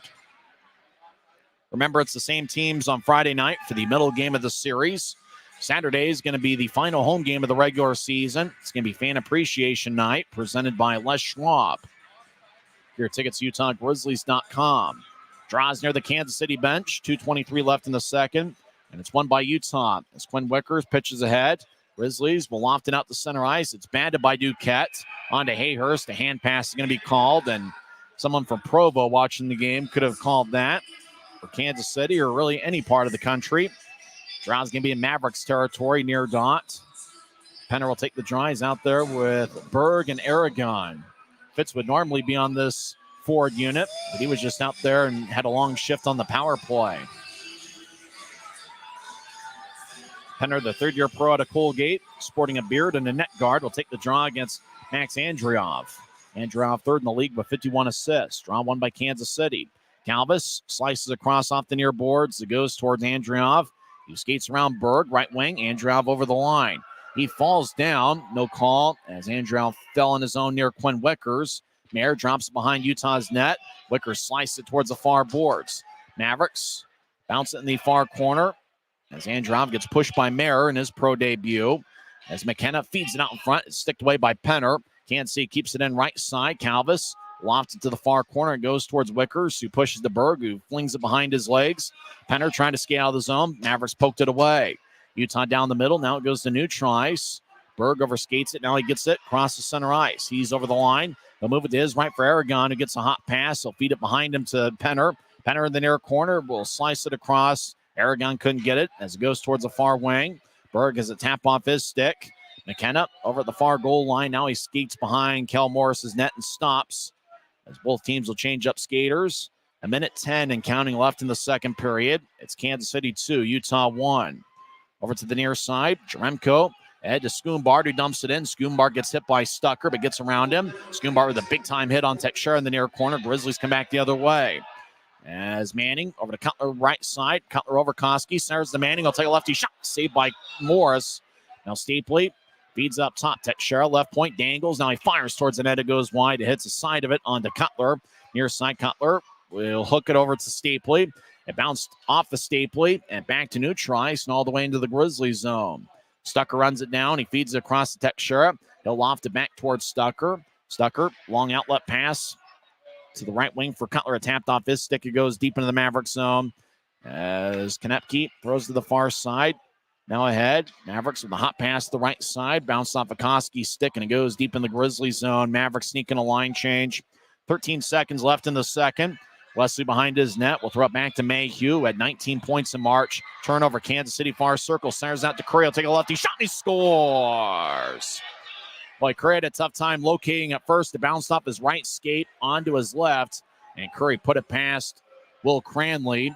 4.5 seconds left in the second period as the Mavericks get some momentum heading into the locker room. Mavericks made two passes, one to the far circle, and it was Borchard who centered it to Curry. It bounced off of Curry's skate and then onto a stick, and as he was falling down, was able to put it past Cranley. So Utah turnovers in their own zone led to both of Kansas City's second period goals, and that's the difference in the game. As draw goes towards the Kansas City line, and that will do it as the horn sounds. 40 minutes have been played here at Maverick Center. Kansas City got second period goals from Jacob Hayhurst and Patrick Curry. For Curry, it's his 36th of the year, which is second best in the league. He is one away from the league lead. Borchard and Nolan Walker with the assists. Time of goal 19:55 into the second period. We'll keep it here because we've got one of sports' greatest traditions, at least one of the great traditions over the last couple weeks. The Coca-Cola can race is going to take place here at Maverick Center in a few minutes. We'll also talk with Tim Broussard to get his thoughts on what he has seen here through two periods. And really, as I mentioned, it's two Utah turnovers in their own zone that led to Kansas City's goals. And as I mentioned, that's the difference in the game right now. So it's Kansas City 3, Utah 1. Utah has outshot Kansas City 21-8. Here come the cans onto the Maverick Center ice. We got Diet Coke, Fanta, Coca-Cola, and Sprite. I think we've got three cans that are tied for first with 2 wins each. As they line up, right side at the goal line on the far side, they're going to go all the way around the net to the left side and then end up back over in that far corner, back where they're starting. So they're going to do a complete lap around the Maverick Center ice. Sprite, Coca-Cola, Fanta, and Diet Coke from left to right as they race here in the Coca-Cola can race at Maverick Center. Grisby will direct traffic in front of them, let them know when to go. Ready, set, go, and they take off. Diet Coke's got an early lead. Coca-Cola goes on its can as it was pushed by Sprite. Diet Coke's got short legs, but they will take an early lead. Fanta closing the gap. Sprite's in third. Coca-Cola in last place as Diet Coke about halfway home. Rolls towards the near side. Diet Coke taking a terrible angle towards the near boards. Coca-Cola falls down again. Can Fanta catch Diet Coke? Fanta passes Diet Coke. Sprite passes Diet Coke. Sprite quick to the finish line. Fanta gets cut off by Grisby. That is cheating. Sprite ends up winning. And what is Grisby doing? He cut off Fanta, and Fanta ended up losing. Fanta was going to win easily, but Grisby completely rigged the race. Unbelievable. So the victory goes to Sprite, I believe. I don't really care. That's a tainted race. I don't know what Grisby's doing. That should be Fanta's victory. That would be its third of the season. We'll come back and recap the first two periods. Once again, the score after two, Kansas City 3, Utah 1. This is the Grizzlies Hockey Network. Why is Jerry Seiner the #1 Kia store in the Salt Lake region? Selection. Shop over 50 new Kia Sorentos with savings up to $4,500 off at Jerry Seiner Kia, Salt Lake. At Black Bear Diner, you always get more. More choice, more amazing food, more value, from huge breakfasts to delicious lunches and hearty dinners. Black Bear Diner has more for you. So get more when you want it, the way you want it, and get it today. Good old-fashioned family food, Black Bear Diner. Black Bear Diner. I tell you what, Grisby doing his best 1919 Chicago White Sox impersonation, just completely rigging the race. Fanta should have won easily, but he cut off Fanta's pursuit towards the finish line, and Sprite ended up winning. Unbelievable. Grizzlies scored 56 seconds into the contest as Alex Bocage got his 10th of the year. Cole Gallant and Connor Mayer with the assist. That was Mayer's first professional shift, and he ended up with an assist. Mayer's looked pretty strong here tonight. Kansas City responded later in the first period on their second power play of the evening as Cade Borchard got his 23rd of the year as he redirected a Cole Koski shot, even though it looked like more of a pass than a shot by Koski. McKenna also picked up an assist. After one period, the score was tied at 1. Both teams had 9 shots. In the second period, Utah ended up out-shooting Kansas City 12-9. Mavericks scored unassisted 10:47 into the second as Fitz was over on the near boards in the Grizzlies zone. Looked like everybody else was at neutral ice. McKenna was battling with Fitz, and then somehow the puck ended up in front of Utah's net. The only guy there was Jacob Hayhurst. Once Hayhurst got it, it was him and Cranley, and Hayhurst fired it past Cranley and gave Kansas City a 2-1 lead. It was an unassisted goal. Hayhurst picking up his 31st of the year. And the Grizzlies are back behind their own zone. Kansas City took it away. It took 2 passes. One from Nolan Walker onto Borchard. He was in the far circle. Borchard bobbled the puck for a second, but just had enough momentum to get it towards Curry. Puck bounced off of Curry's right skate and went back towards the stick side. And Curry, as he was falling down, fired a shot past Cranley's stick side, and that gave Kansas City a 3-1 lead. So it's been the big guns for Kansas City getting it done, as Curry now has 36 goals this season, which is one short of the league lead, I believe. The league leader in goals this season is Brandon Hawkins of Toledo, who has 37 goals, and Patrick Curry is now in second, or he was in second before, but now he inches a little bit closer as he now has 36 on the season. Cade Borchard has 1 goal and 1 assist for Kansas City. And as I mentioned, it's been their big guns that have made the difference here tonight. Mavericks lead 3-1. Kansas City goaltender Kel Morris has saved 20 of 21. Utah's Will Cranley has saved 15 of 18. Kansas City's 1 for 2 on the power play. Both their power plays came in the first period. They had 4 power play shots, and they are 1 for 2. For the Grizzlies, they had 1 power play in the second period as David Noel got a tripping minor. 15:25 in. The Grizzlies ended up with 1 power play shot. In terms of scoring chances through 2 period, Kansas City has 10 and Utah has 7. Face-off battles won by the Grizzlies 19-13. The big stat, though, Utah 8 giveaways in the second period, and 2 of those giveaways turned into Kansas City goals. Grizzlies 13 giveaways through 2 periods. Kansas City has 11. When we come back in 30 seconds, we'll talk with Tim Broussard and get his thoughts on things. Mavericks are plus 54 in the goal differential in the third period, and they lead 3-1 after 2 in the series opener. We'll come back and talk with Tim on the other side, as it's the Mavericks 3 and the Grizzlies 1. From commercial to recreational truck accessories, Mountain Land Truck Outfitters has got what you need. Flatbeds, spray and bed liners, lifts and leveling kits, wheels and tires. Mountain Land Truck Outfitters proudly uses a brand you know and trust. And with our experienced, knowledgeable, and friendly staff, your visit here will be informative and enjoyable. Stop into our convenient location in Provo at 265 South 100 West, or call 801-225-4637 to get a quote for your fleet or individual truck. Mountain Land Truck Outfitters.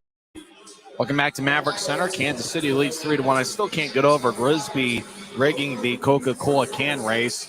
Fanta had one easily, and it's Grisby, nothing sacred. That should be an interference penalty. That's right. The Coca-Cola can race is sacred. That is. So is that a 2-minute minor or a 5-minute major? Grisby should be in the penalty box. 2 minutes at least. 2 minutes for interference for Grisby. Give him a double minor. Big old 95 needs to go to the Rogers and Russell Legal Solutions holding cell for that. Well, Sam, it feels like, from what I've seen, turnovers have been the difference. 8 giveaways in the second period. they led to both of Kansas City's goals, and that's the difference in the game. Right, and two parts of that, where we're turning it over, that's hurting. And then how are they being generated? Well, this is incredible Kansas City forecheck. They're sending one guy in, one guy back. The guy in back is waiting for the result of the challenge of the guy going in deep, and then waiting for that, and then, kind of drifting over. On the one Hayhurst, well, Hayhurst kind of nonchalantly goes into the corner, kind of gets pinched off, and he looks over at the bench, and he's like, well, do I come off or go on? And they're like, stay on. So he's like kind of nonchalantly, and just like Franco Harris in the Immaculate Reception, he just happens to be in the right place at right time. And then, there's the puck. Party, look at this. There's the puck. I'll go ahead and put this in. Cranley tried to come out and challenge, but there's nothing he could do. Now, I wonder, McKenna didn't get an assist in that, so he didn't kind of deflect it over. I wonder if Fitz had no clue, probably thinking that everybody was either at neutral ice or changing off. I don't think he thought that Hayhurst was in front of the net and just kind of threw it on to Cranley to just kind of reset the play, and Hayhurst was there. I think they'll go back and review it and give that assist back to him. I don't think that's going to end up being unassisted. I looked over at it about 3-4 times on replay, and I'm like, there's too much intent there. Yeah. And so I don't think so. I think that'll go as an assist. Otherwise, I think the Grizzlies are playing a pretty good game right now. They're doing just about everything else that they want to do, other than those turnovers in their own zone. Right. They're having, according to the ECHL app in coordination with Flow Sports, you can look at the shot count, and out of our 12 shots or whatever that it was that we had, 10 of them are coming either on the left side or a little bit in the middle. So our left wingers are doing an awesome job, or we're at least getting some success in finding lanes on that left-hand side. Interesting to see how that plays into the third. Just something that I noticed while I was looking at what they're categorizing as where the shots are coming from. And that second goal is just one of those. It looked like both guys that touched it, Borchard and Curry, leading up to the goal, had a tough time kind of handling the puck. They were able to, at the last second, get a handle on it. Yeah, Mayhew had it down in the corner, and he was trying to decide what to do, and he kind of whiffed on what looks to be, I think his intent was trying to wrap it around the boards and out, and just kind of came off his skate, and then next thing you know, it's on It was Borchard, then that's right. Curry. Yeah, and Curry. And so Curry just kind of like, there it is. Oh, snap. And by the time he gains control of it, it's the most advantageous position in the world, right? He's just right there and on the side of Cranley, and Cranley's trying to get there, but he's got to stay square to the shooter and the puck the whole time. I wonder if that's where Kansas City's speed makes a difference, where they kind of force you to make those quick decisions. Right. So speed of, there's physical speed with the player and speed of those decisions. And right back to that system thing that we talked about, how are they doing this? Well, these guys knew where they were going to be, and they're just throwing it out to a position, just like, Hayhurst. They're throwing it out to some position that they know somebody has a responsibility to be in that area, and they're finding them. When I was watching the Kansas City games earlier this season, Kansas City, among all the road stops the Grizzlies had, they had the best video crew. I went to Boise every time. Kansas City, I got to tip their hat. They had an outstanding video production, video crew. Grizzlies video crew is pretty good as well. And hopefully Joe Benson, who's in Kansas City on the remote broadcast, hopefully he's got a decent feed to watch the game from. Well, I know he's got a decent feed. We have Jed as a director tonight, Trenton on as a replay engineer, Jeff on camera 1 as always, Ian on camera 2, City on camera 3, and Cody. Hey, Cody. Cody on number 4. Well, Kansas City's a plus 54 in the goal differential in the third period. Grizzlies have been pretty good in the third periods in their own right this season. It's going to need to take an outstanding third period effort to come back in this one, though. Right. So the scary part of that is they only allow 55 goals all season in the third period. So if you don't get your scoring done early, the tendency to this date has been you're done against Kansas City. So it'll be interesting to see what Coach Kanashevich can come up with as far as how many times can you double shift or triple shift? What strategies can you make? The one that I saw against Idaho was to come around and use the back of the net and a little bit more wraparound and have them cut around the backside. That seemed to work really well against Idaho. I wonder if we don't see 1 or 2 or 3 or 4 attempts at that, either going left to right or right to left. Judging by the amount of success we're having on the left wing, I would expect the left wing to come around and try to wrap around on the right-hand side, cutter like Aragon or Fitz coming right down the middle to catch that rebound. And if you're on that same line with Cole Gallant, just work hard away from the puck. You might get it in a good scoring spot. Gallant's made some outstanding passes tonight. Right. So Gallant or Stapley, with the exception of the Stapley's turnover here on a power play. But I'll move past that. Their vision and their peripheral vision and the lanes that they can find are uncanny, and their ability to be able to, needle point a pass right through.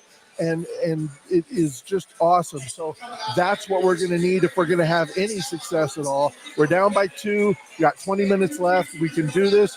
I suggest we not wait too long to get the engines going and start early in the third. If we're going to double shift, start right out to begin with. Thanks for the time. We'll talk to you post game. Hey, thanks, Tyson. That's Timber Sarb. When we come back, we'll have third period action as Kansas City leads Utah 3-1. We'll skate 5-on-5 to start the third period here in 2 minutes on the Grizzlies Hockey Network.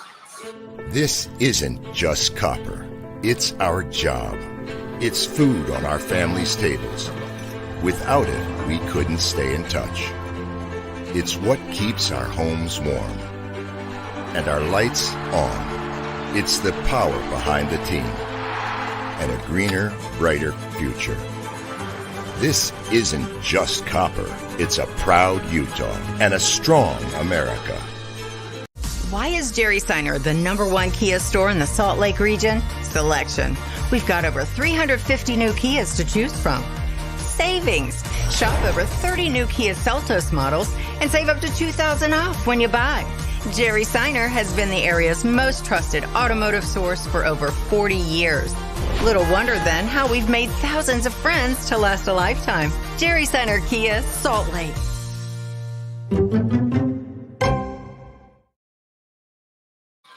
Welcome back to Mavericks Center. Utah looking for a comeback bid, and they've got to do it against a pretty tough Kansas City Mavericks team. Tonight's attendance, 4,652, 4652 here on a Wednesday night.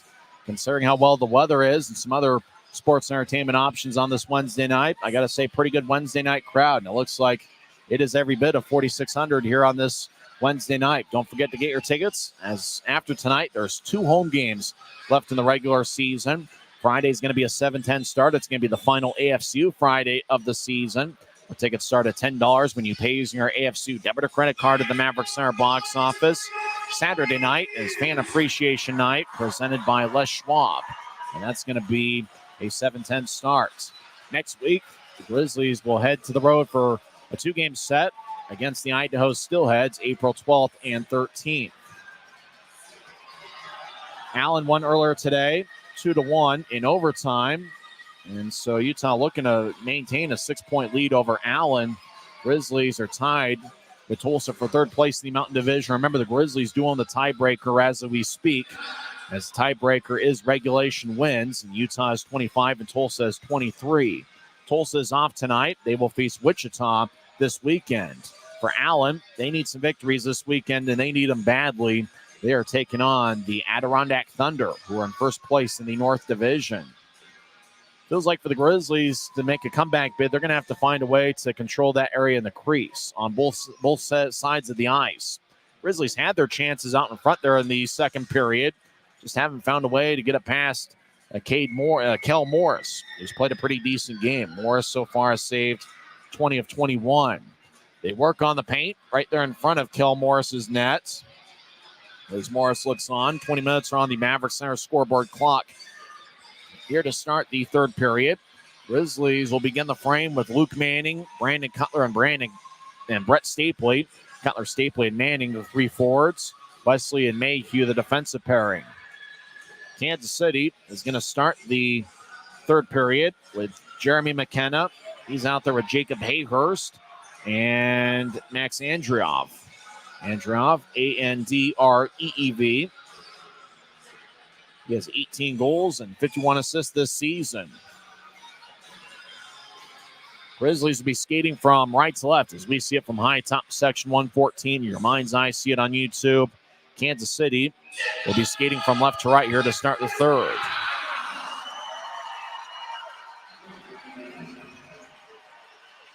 Kansas City is 33-1-1 when leading after 2. Grizzlies did score first tonight, but Kansas City has responded with 3 unanswered. Off the draw, it goes deep in the Grizzlies zone. Josh Wesley sets things up. He gets to Mayhew. Outlets to center ice, left wing for Manning across the center. He'll push to his right for Cutler. It tapped off his stick. It goes deep in the Mavericks zone. Far corner. As Cutler jabs after it. Behind the net, Manning will skate towards the near side. He gets pushed by Jones. Jones takes the puck, and he'll hold on to it. Hot pass to the right. Connects to Konepke. As McKenna pushes towards his left, Cutler takes it away. Action still in the Kansas City zone. Now the Mavericks will pitch it out to Neutrice. It goes back into the Kansas City zone. Konepke over to Jones, who slices towards the near boards. McKenna couldn't handle it. Cutler deep in his own zone, gets tripped up by McKenna. But the Grizzlies were offside, and the offside happened before McKenna tripped up Brandon Cutler. So draws going to be Neutrice. We got our first whistle, 48 seconds into the third. Cole Gallant will take the draw, and if you're out there with Gallant, you just got to find your way without the puck to get in good scoring positions and get in good scoring lanes, and Gallant will find you every time. He's out there with Berg and Bocage defensively. It's Connor Mayer in his pro debut out there with Quinn Wickers. As Mayer wearing number 6, a couple days ago, Max Neal was released from the club. Utah gets up top. Wickers left point, slides to his right, but nobody was home as Mayer was at Neutrice. Schoombart over towards Koski, steps over the line back to Schoombart, far goal line. He'll throw it behind Utah's net. As Dremko overskates it, he battles with Wickers. Puck goes over to Gallant, who races out to Neutrice. He'll fake it to Bocage. Now he'll get to Bocage near side. Bocage wraps it around the boards. Morris cuts it off behind his net. He'll push to the near side for Duquette on to Koski. Who outlets it to center ice. Pass goes tape to Schoombart. He'll gain center ice, and he'll fire it to the near corner. Both teams will change up skaters a minute and a half into the third. Grizzlies, long-range pass towards the left. Aragon hits Calvis. Penner comes up with it, drops it for Fitz. Near side, Fitz righty shot, bounced off of Penner. Fitz looking for a shot, and Kansas City's Calvis cuts in front of him. As Calvis loses his stick, Aragon over there with Calvis. The whistle blows. As let's see, slashing's going to be the call. Who's it on? As one of the referees, we have 2 referees tonight. About a quarter of the league games have 2 referees. Penalty is going to be on Aragon. As he was out there battling with Calvis, and then Calvis lost his stick. So Aaron Aragon gets Utah's 3rd penalty of the night. 2 minutes for slashing. 18-14 left in the third.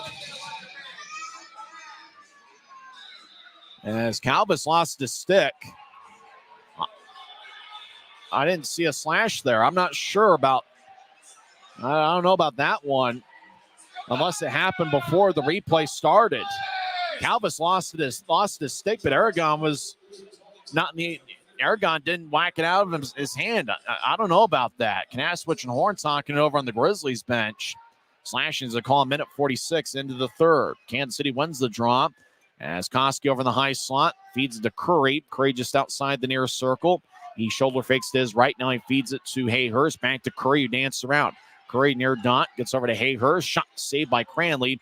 Rebound goes towards Messner, who sliced it all the way deep into the Mavericks zone.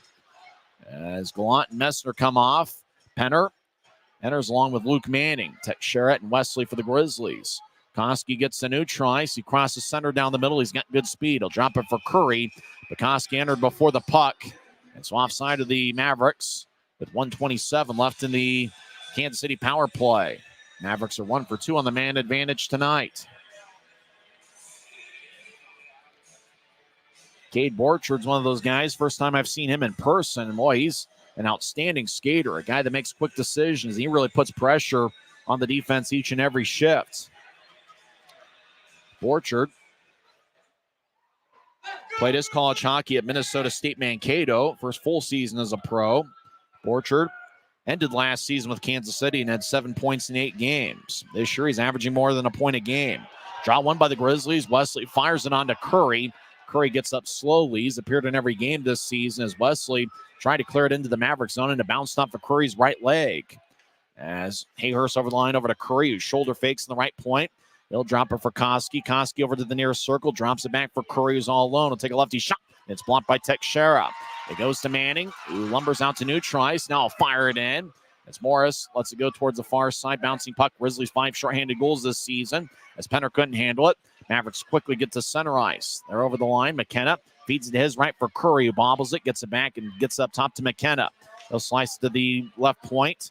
Jones Moves over to his right. He'll feed it to the far circle as Jones gets it back to Walker. He'll feed it to the far circle. Now back to Walker down the middle. Over to McKenna. Up top for Jones. One-timer. Saved by Cranley. And he holds on with 27 seconds left in the Mavericks power play. As Jones fired it into Cranley's body, and he was able to absorb it about stomach high. Mavericks will keep the same five on the ice. Looks like they'll get Androv in there for Curry.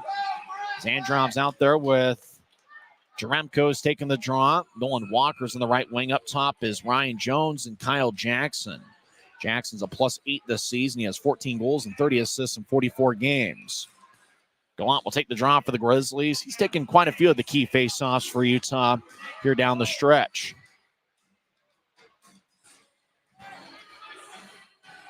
Kansas City's taking the first two shots of this third period. As Jaremko's kicked out of the circle. Androv will take the draw for Kansas City as he crouches down low. Gallant for Utah. Androv wins it cleanly. Ryan Jones, the left point, gets it. He'll feed it to his left for Androv, who's one of the best passers in the league. He'll get to the far goal line. Shot saved by Cranley. Puck kicks back to Jones in the high slot. He'll get towards Jackson right side. Up top for Jones, who moves it to his left. As Androv fakes a shot. Now he takes one. That's blocked away in the slot. Near side, Jackson. 5 seconds left in the Kansas City power play. Gets up top to Jones. Over to Androv, all alone in the far circle. He gets around Wicker. Cyrus out in front. Bounced off a stick. Stucker clears it out. No icing. Aragon over there racing after it. Morris behind his net will pitch it to the near side for Jones. Ryan Jones, who size-wise and skill-wise kind of compares to Jake Murray, who the Grizzlies saw last week with Idaho. Jackson crosses center ice. He'll dump it in.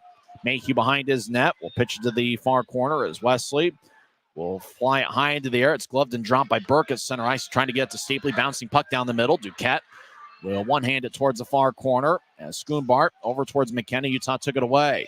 Burke feeds it to the far corner. Cutler with a shot that's blocked. Grizzlies in the attack zone.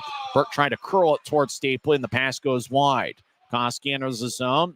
Grizzlies back defensively. Koski down the middle. Righty shot goes high off the glass.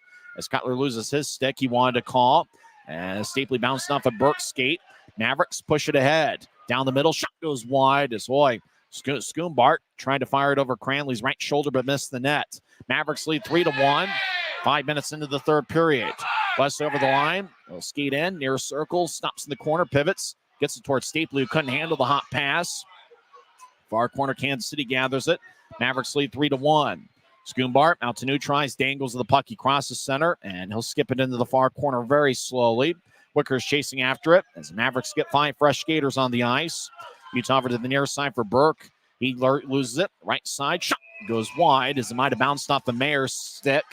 As the shot was taken by Jeremy McKenna in the near circle as it flies off the protective netting. With 14:45 left in the third. Same teams on Friday night. Utah's 2-4 against Kansas City this year. Mavericks are one of those teams. They just put constant pressure on opposing teams' defense. Like Tad O'Had's done an outstanding job, and I got to imagine Tad O'Had in his 4th year is the favorite for the league's Coach of the Year award. Idaho had a very similar regular season. Everett Sheen won the Coach of the Year there, and I imagine Tad O'Had might, especially considering Kansas City, if I remember right, miss the playoffs. Draws give me the near circle. Gallant will take it against Kansas City's Hayhurst. Hayhurst wins the draw. Calvis, right point, throws off the end boards as Hayhurst gets spun around about neck high from Gallant. No call. Grizzlies ahead to Wickers, who flies it in as the puck skips towards Morris. He'll feed it to the far side. Utah takes it away. Bokash fakes a shot. Puck ends up in the slot. McKenna takes it away. He gathers the puck. 2-on-3. McKenna, far side. Righty shot goes wide. McKenna might be the best shooter on the Kansas City team. Calvis skates towards the near corner, gets double-teamed. Calvis gets it back. He'll throw it towards the middle. High slot. McKenna righty shot. It's kicked away by Cranley. Hayhurst feeds it up top. Now across the right point for Calvis. He'll move it towards the high slot for Androv. Back to Calvis near goal line. Calvis feeds it out in front, and it's sticked away. Bocage in the area. Spins around Hayhurst. Hayhurst, right point, drops it for Brahani. He'll take a shot and he scores. What a blast by Jacob Brahani. Boy, that might have gotten redirected by Andriov. I'm not sure, but it's now 4-1 Mavericks. What a beauty by Brahani. It looked like the puck just kind of got towards Cranley and just rose past Cranley's left shoulder. If it's Jacob Rahani, it's his first of the year. Let's check to see if it's his first as a pro. That is his first professional goal. Save that puck. And it's Jacob Rahani. There was a lot of traffic out in front. For a second, I thought that Androv had redirected it. But looked like Rahani scored it cleanly, and it is his first pro goal with Jacob Hayhurst and Theo Calvis getting the assists. Mavericks win the draw as Borchard lifts it in, chasing after it, stuck over the near corner. He gets pushed. Action deep in the Grizzlies zone. It's 4-1 Kansas City. Aragon, long-range pass to the right, connects to Fitz. Fitz gets around Konepke. Shot is blocked away. Fitz had a hat trick against Kansas City on February 23rd. As the puck bounced off of Aragon, skate towards the Kansas City line. Aragon pushes down Borchard as Fitz delivers an elbow on Konepke. As Ryan Jones throws it around Kansas City's net towards the far side to Patrick Curry. Curry saucers across. The puck skips towards Borchard at center ice. He gets pushed by Aragon. Penner in the area. So is Walker. Walker will bank it off a Grizzly. Keep it. And he'll move it to his left for Curry, who's over the line. Curry dangles around the left point. They'll fire it off the backboard. Puck skips that Chara off his skate. As Fitz trying to locate it far side. Kansas City still has in the attack zone. The ricochet off the end boards. Borchard over towards Duquette, who dances around right side. Duquette at the point. Will backhand it towards the corner. It goes to Dremko. As Teixeira delivers a good shoulder check on Schoonbart. As the puck ends up off the side of the net. Schoonbart gets it near goal line. Centers it towards Koski. It goes up top. Now far side. Lefty shot. Saved by Cranley. As he holds on. As the shot was taken by Marc-Olivier Duquette. Who has 8 goals this season. Jacob Rahani gets his first professional goal, 6:06 into the third period. It's Kansas City 4 and Utah 1 with 12:37 left in the third. Smith's always gives you more ways to save on top of our lower than low prices. And when you download the Smith's app, you can enjoy over $500 in savings every week with digital coupons and earn fuel points to save up to $1 per gallon at the pump. With a Boost membership, you'll save even more with double fuel points and free delivery. Discover more ways to save big every day. Smith's, fresh for everyone.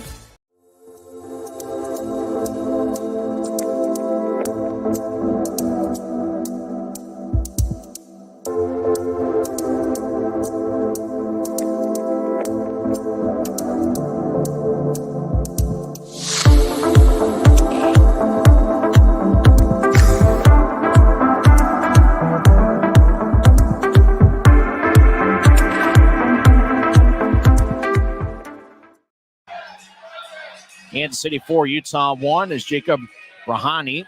Got his first pro goal. At least that's what the pronunciation guide in Kansas City says.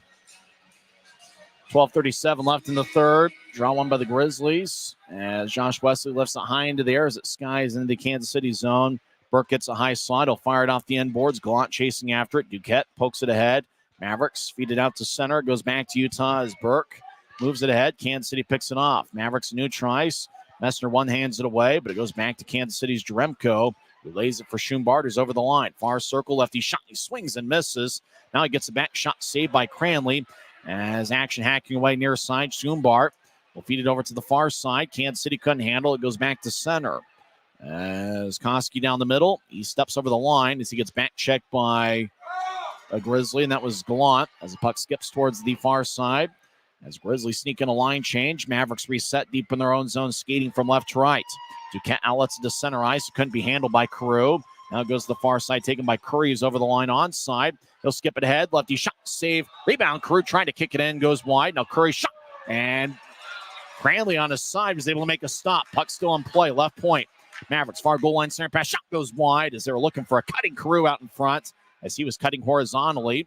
As Curry moves to the far side, Mavericks fire lefty shot, saved by Cranley, and he holds on. The shot was taken by Rahani. Rahani, who's looking for a second professional goal. So he got his first one, 6:06 into the third.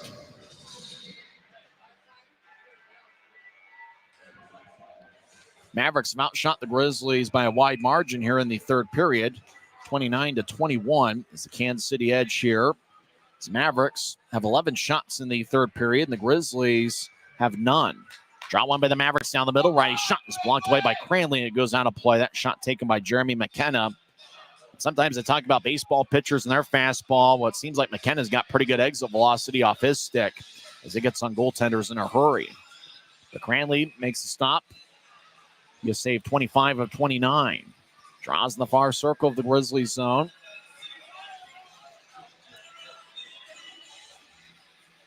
As Bocage will take it for Utah. Kansas City is Hayhurst. It's won by Hayhurst. Mavericks dance around the far side. They'll skate towards their left. As Andreev drops it off, high slot. Calvis' shot is sticked away by Cranley. As the puck ends up in neutral ice, Calvis will push it towards the near side. Run down by Hayhurst. They'll feed it across the big 6'5" Calvis. Across, Kansas City trying to gather it. Brahani moves it across as Calvis. Blue line to blue line pass. Taps off a Kansas City stick and it flies into the Grizzlies zone. Cranley shuffles it all along the boards to the near side. Mavericks feed a hot pass. It bounced off at Hayhurst. Right, left point. Konepke throws to the middle as McKenna filters it to Jones. Now across towards the middle. Stucker sticks it away as Grizzlies get it with Bocage right side. He'll get it ahead to Gallant, who's over the line. Gallant centers out in front to Berg. Shot goes wide off of Berg's stick on a one-time tap. Mavericks feed it to neutral ice as Penner will nudge it ahead. Bocage in the area. As Konepke will tap it off of Bocage. Mavericks with the puck deep in their own zone. We're about halfway through the third period. Kansas City has outshot Utah 13-0 here in the third period. Mavericks will throw it to center ice near the bench area. Picked off by Aragon. It moves to Fitz on side. Fitz moves a right wing pass. Penner couldn't reach it. Konepke will tap it off of Aragon's skate. Penner with the puck. He's on the right side. Gets pushed in the back. Curry takes it away. Curry gets spun around. No call. Fitz over in the far circle. Centers to Aragon. Shot goes wide. Oz just tapped off of Aragon's stick out in front. As Borcher and Aragon all big-time hit. That's going to be a penalty on Aragon. As Aragon delivered a big-time hit on Borcher. And now Borcher pushes Aragon. Borcher thinking about dropping the gloves. Aragon delivers a push. I wonder if Borchard's also going to get a penalty. Let's see. Aragon gets a penalty, and I think Borchard retaliated and picked up one himself. Looks like the trailing referee, who was at neutral ice, told Borchard he'd gotten a penalty as well. Aragon got the initial penalty on a big-time hit over in the near corner of Kansas City's zone. Looks like Borchard retaliated, and he picked up a penalty in his own right.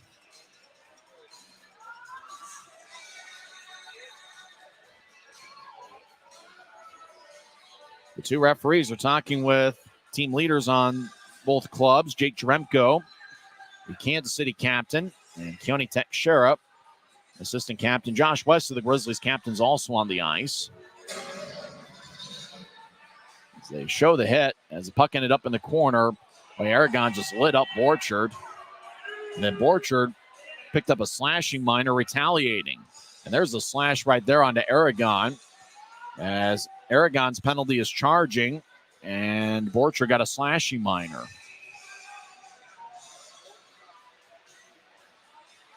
.9:41 left in the third. John's going to be at center ice. As we're going to skate 4-on-4. This could open up the ice a little bit. Grizzlies have 3 4-on-4 goals this season. Kansas City, the Grizzlies have allowed 1 4-on-4 goal this season. Stapley will take the drives out there with Cutler, Mayhew, and Wesley. 4 of Utah's best scorers. Kansas City taking the draws, Jeremko, their captain. And the puck bounced off a couple sticks. It goes to Cutler at center ice. So glide towards his left. Now backing out into the Grizzlies zone. Still feed it over to Wesley. Utah will play a patient approach here, but they're down by 3. Cutler diagonals it to the left. Pass connects to Stapley. He's over in the near circle. He loses the puck. Wesley skates in towards the near corner. He gets it. Saucers across to Cutler. Cutler dance around far circle. Shot saved by Morris. Rebound goes to Kansas City. Koski over the near side gets challenged by Mayhew. Koski pushes ahead. Mavericks 2-on-2 gets a new try. So they'll feed it over to the high slot. And center ice. Noel couldn't handle it. Grizzlies get it back as Cutler. Out to neutral ice. Will cross center. He'll step over the line with ease. He'll tap it off the far boards. Chase after it and get it in the far corner. He gets the bouncing puck up top to Wesley. Wesley shuffles towards the far circle. Take a righty shot. Routine save by Morris. Quick whistle blows with 8:47 left in the third. So Mavericks lead 4-1 here in the series opener. Grizzlies will have 4 games left in the regular season after tonight. Kansas City will have 5. I mentioned the Grizzlies schedule. 2 more games against Kansas City this week, and then 2 against Idaho next week. After this series, Kansas City has 2 games at home against Cincinnati. And they finish up the season on the road at Iowa. Draw one by Utah as Burke chased towards the Kansas City back line. Now the puck battle goes all the way towards Cranley as taking it. As Utah's Connor Mayer in his professional debut. Looks like he's got pretty good speed. Looks like he's going to be a good one. He'll move it to his right for Wickers at new tries. Over to Burke, who crosses center, and he'll tap it to the far corner. Bokas chasing after it as well. 40 seconds left in the 4-on-4 action. The near corner deep in the Mavericks zone. Kansas City comes out of the pile with a puck. Rahani with his first professional goal. 6 minutes into the third period. He gets it taken away. Bokas near circle. Shot is blocked away by Calvis' stick, and it goes out of play with 8:07 left in the third. And as Calvis was skating in front of the net, Morris gave him a tap saying thank you very much. Grizzlies will get 4 new skaters on the ice as Luke Manning talking things over with Cole Gallant, Teixeira, and Stucker out there as well for Utah.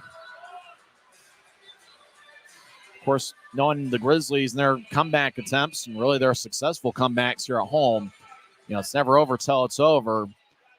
Kansas City is one of those teams. They've done a great job protecting leads all year.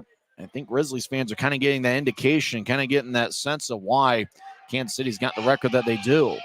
Kansas City holds on to win. They will break a league record for road victories in a regular season, and they're tied with the league lead, Idaho and Toledo, as Stucker's shot, the high slot's blocked away. Grizzlies back deep in their own end. 12 seconds left in the 4-on-4. Grizzlies skate from right to left. Teixeira over to the right wing for Gallant, who falls down as he was entering the zone. Just went a little bit too quick. 2-on-2. Mavericks over the line as they fake it to a trailer. Now they try to get to Konepke. He turnover as McKenna, right side, gets hit by Gallant. Has taken it Stucker near goal line. He dances around, and he'll kind of hook it around Utah's net. Teixeira behind it, dangles around. Kansas City will make a line change, so do the Grizzlies. Far side, Stucker, long range pass towards Messner, and it's going to be icing on the Grizzlies. 7:17 left in the third. Now, despite being down 3, it doesn't damper the spirits of the people hanging out in the suite behind me. High atop section 114. As we mentioned, very, very much in a clutter fashion. With a victory tonight, Kansas City will break a league record for road victories in a single season. There's quite a few teams that had 26 road wins coming into play tonight. In fact, there were 6 other teams that had 26 wins, Mavericks being one of the 7. There were 8 times that there were teams that had 25 road wins. Grizzlies win the draw. Stapley gets the center ice. He had 22 points in the month of March. Over to Cutler, back towards Stapley, who gallops after it. Morris will fire it off the end boards. Kansas City behind their net. As Morris had lost his stick, he gets it back. Action over in the far corner, deep in the Maverick zone. Grizzlies come out of the pile with the puck. Cutler will slice it off the near boards to Mayhew, who spins it around. Messner behind his net will feed it to the far side. It's taken by Patrick Curry. Will tap it off of Cutler. Puck goes back to new tries. Cutler tried to regain it. And offside is called with 6:48 left in the third.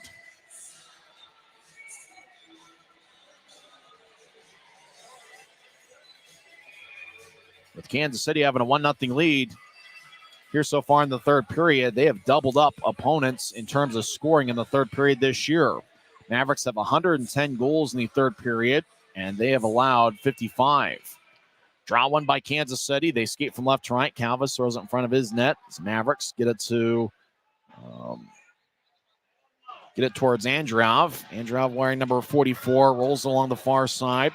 As Berg chasing after it left wing. He crosses center ice. He'll throw it in. Fitz behind the net. Brahani took it away. Brahani gets a good side check from Penner. As the Mavericks moving out to center ice, they couldn't get the bouncing puck. Fitz has a tap off his skate. It rolls back to Wesley. He's in the Grizzly zone. Wesley fakes it towards Fitz and pitches across to Mayhew. Mayhew out of neutral ice, dangles of the puck. He'll pivot. He's at the Utah line as he'll skate towards his left as Mayhew surveys. Now throw it back to Wesley. Wesley, his father, Glenn Wesley, played 20 years in the NHL. He's being challenged by McKenna. Wesley pivots far side and advances the puck to Mavericks territory as Bocage hits it off the stanchion. Puck down the middle. Bocage veers off to the near circle, throws it up top for Wickers, and cutting in front is Cole Koski to take the puck away. Schoombart tries to get around Mayer. Mayer with an outstanding defensive play, not letting Schoombart get behind him. As over in the far corner, Koski he skates around Utah's net towards the near side. Koski over on the right, will banking off the near boards as Jaremko kicks over to Schoombart, back to Jaremko. No relation to Jonas Jaremko, the former Detroit Piston and Utah Jazz forward. Far side, righty shot is blocked away. That shot was taken by Koski as Cranley flipped it towards the far side. Grizzlies skate down the middle, and that's Mayer. Mayer in his pro debut. Across the center ice, veers off to the left, and he'll wing it around the boards. Morris cuts it off behind his net. They get towards Koski at the end of a long shift. He'll move it ahead to Cruz. Got good speed. He'll cross center ice. It's tapped away by Manning. As Tekshire over near side, moves it across to Stucker. Stucker danced around with Cruz shadowing him. Stucker across to Tekshire near side. Less than 5 minutes left in regulation. Tekshire saucers to Stucker, moves to center ice for Cutler, dumps it in. And Stapley, far corner. Cutler skates over there, 2-on-2 action. As Cutler, far circle, gets the puck, skates towards his left, and it's poked away by the Mavericks. Puck goes back to the far corner, run down by Stapley. He feeds it up top. Stucker across the Tekshire, left wing shot is blocked by the leg of Duquette. Far side, Mavericks have the puck line back towards Stapley, trying to get to Bocage. Puck up and opposite off the stick. It goes to Kansas City, lifts it high into the air. Long distance flight is gloved and dropped by Tekshire. Cranley is off the ice with more than 4 minutes left. Utah's pulled their goalie down 4-1. Stapley takes a shot and hits the post. Now right side shot by Wesley, bounces away. 6-on-5, Utah's net's empty. Stapley gets it taken away. Kansas City will move it out as Wesley literally kicks it ahead. Wesley gets it back, literally kicks it ahead again for the second time this shift to Bocage. They'll feed it to the far corner. Kansas City gets it back. Mavericks moving out to neutral ice. Utah's net's empty. Mavericks lofted ahead. It's gloved and dropped by Wesley at center ice. They'll move it ahead to Bocage. Slot. Righty shot. Taps off on Noel's stick and it flies out of play off the protective netting. 3:39 left in the third. It's Kansas City 4, Utah 1. We're back in 1 minute on the Grizzlies Hockey Network.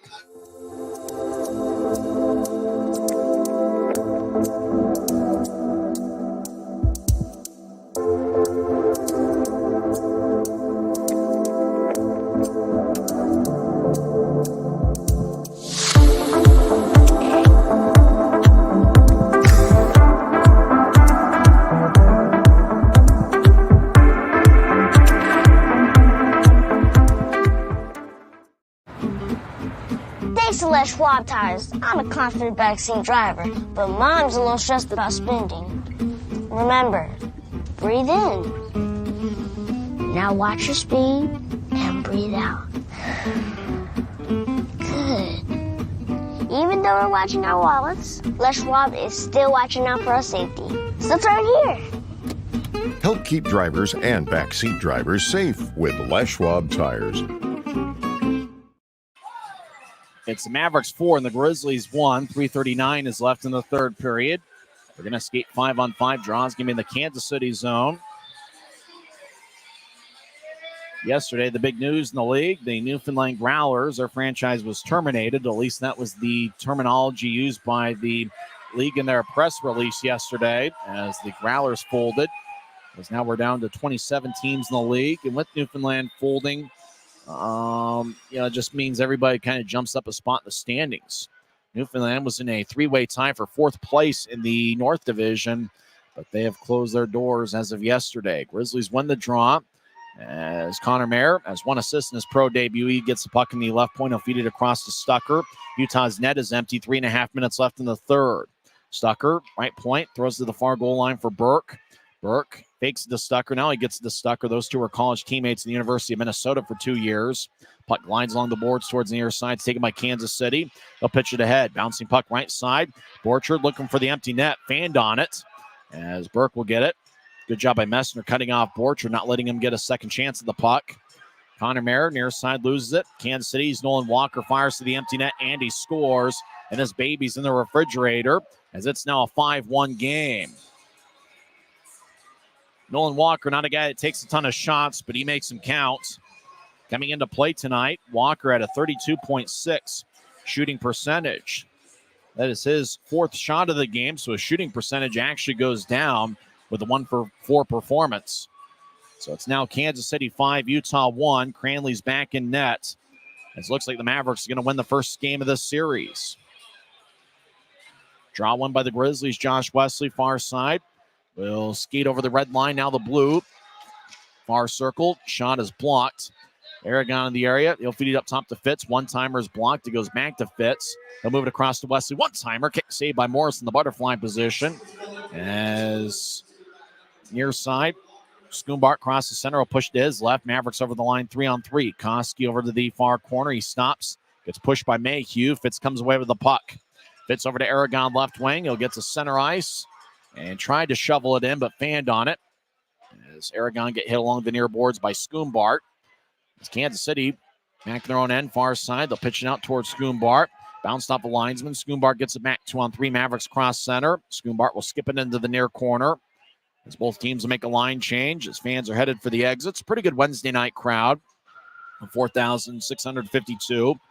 Mayhew left wings it out to Manning, who centers it out in front. Shot goes wide as Stapley couldn't reach it as he was cutting towards the net. Wickers over to Mayhew, who moves it across. Kansas City gets a stick in the way. Cutler keeps it in. He'll feed it towards Wickers. Left side. Shot goes wide. He was looking for a redirection. Manning trying to get it up top. McKenna took it away. McKenna lifts it out to center ice. Bouncing puck. Kansas City trying to split the double team. Androv, a great puck handler, steps over the line. Hayhurst, right side. Lines towards his left. Hayhurst runs it down off the far wall. He'll get it up top. Noel, high slot, lefty shot. Glove saved by Cranley as he snatched it around the capital G in front of his jersey and holds on. 1:28 left in the third. Very balanced attack by the Mavericks, who have goals from 5 different players. Jacob Hayhurst and Cade Borchard each have 1 goal and 1 assist. Jacob Rahani, from what we could gather, scored his first professional goal, 6:06 into the third period. Mavericks won the shot battle by a wide margin, 14-3 here in the third period. Left wing shot by Jackson goes wide as he puts a dent on the end boards. A minute 18 and counting left in the third as Burke will pitch it out to Wickers, who steps over the line. Wickers throws it towards the near corner as Kansas City comes back with it. Kyle Jackson 2-on-2 crosses center ice. He's over the line. And so push it ahead. Now back towards Jackson down the middle. Lefty shot saved by Cranley. He bobbles it. Puck still in play as Cranley couldn't cover it. Left point. Mavericks fire towards the net and it's blocked away. Mavericks try to one-hand it ahead. It was played with a high stick out in front of Cranley. So the whistle blows with 52 seconds left in the third. Both teams will change things up. And really for the Grizzlies, it's not so much that you sweep Kansas City or anything like that. The Grizzlies do have a couple game lead, a couple game advantage on Allen. Now, Allen does have a couple games in hand. Allen did win today 2-1. As Kansas City wins the draw, center ice. Calvis fires in, and Cranley gloves it. 42 seconds left in the third. Penner crossing center ice. He'll dump it in. Messner chasing after it. Morris aggressively behind his net. Throws to the far corner. Berg chips to the far circle. Shot saved by Morris. That was taken by Penner, who's got 10 goals and 10 assists this season. Puck lifts. Mayer tried to keep it in. Utah's offsides. The puck ended up airborne, exiting the zone with 26 seconds left in the third.